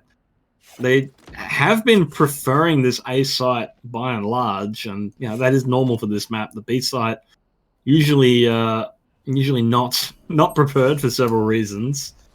But maybe we will see the call to rotate through, because they seem to be hesitant to commit to this. And yeah, we are seeing a rotate through here and now. If they can get onto the B site and get the plant down, it's going to be all but over, because trying to retake with pistols is not a great position to be in. Dark cover. So methodical about it. Yeah, they're not willing to push through it. Maybe there's someone behind it. Ilu tries to pop over the wall. Just takes a few shots for their efforts and Struct manages to pick off Crow all the way around the back towards the defender's spawn. Azulia onto Eris. So Forbidden Gaming not able to get through unscathed. The spike only going down now. Lance, though, evens the odds, picks up 2, including, crucially, that Sage. That gets on back onto the Reyna. With the spike down, the damage is done now. It is all on Enderpearl. They have to get in there and defuse. They sure do. Ilu has picked up a weapon, as has Fate. Struck still on the Sheriff. But look at that. Oh, Ilu! With the Vandal! Oh no, just Cypher on the very little health takes down Ilu! Stranger, it's all up to you. Can you keep your team in the match? No! Fate able to take them out. The defuse is coming through. Enderpearl. Oh my word, this could go off. Oh no, they're able to get it. Enderpearl, they're into the grand final. They're going to be taking on Weekend Warriors to see who will be the Valor Cup champion.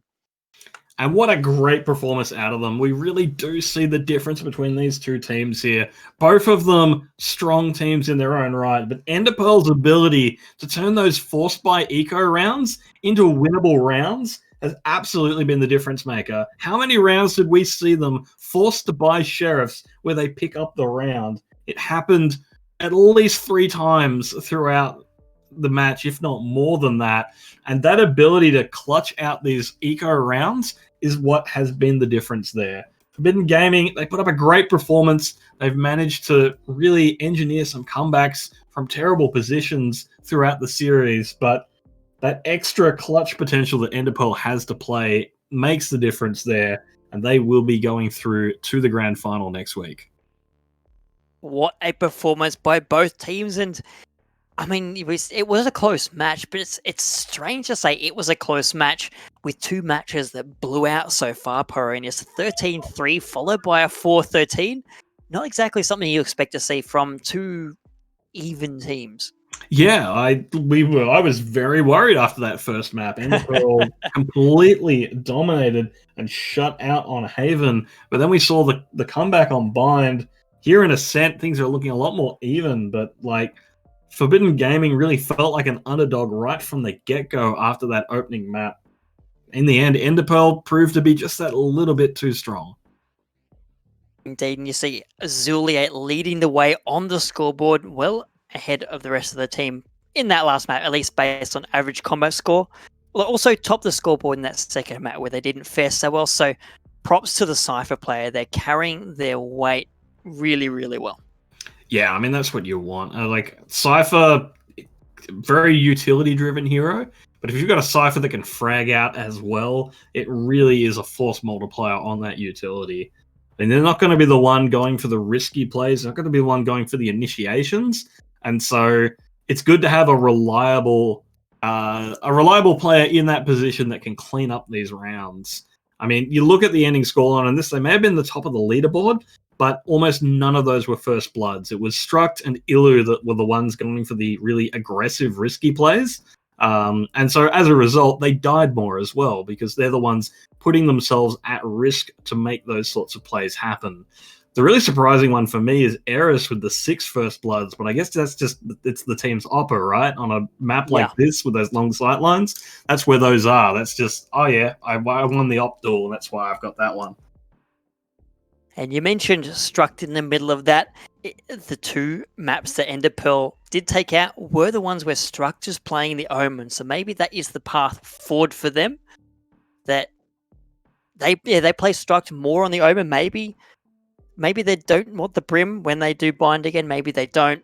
Who knows? That will be something for them to sort out next week because they're facing a test they've already faced before. They came off second best against Weekend Warriors during the regular season, and all eyes will be on that match next week to see if they can go one better, or the Weekend Warriors will have a golden run in the tournament, not dropping a single map.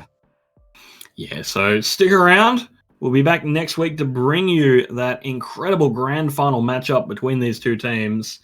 Until then, that's going to be it from us. Bit of a reminder as well, if you're interested in getting into some Valorant action on your own, we do run pickup games every Sunday evening. So if you're interested in being involved in them, make sure you give yourself the Valorant pickup game role on our Discord. And of course, keep an eye on all of those AoE socials for any upcoming tournaments and events as well. Indeed, finally. Thanks to Abby for producing every night in the tournament so far. Producing is a hard job and you're hard to come by, but you're doing a phenomenal job. And last but not least, thanks to My Republic Gamer for sponsoring the tournament, because what's better than walking away with a trophy at the end of a tournament? Money. Money is always better. Absolutely. So until next week, look after yourselves, stay safe, and we'll see you all real soon.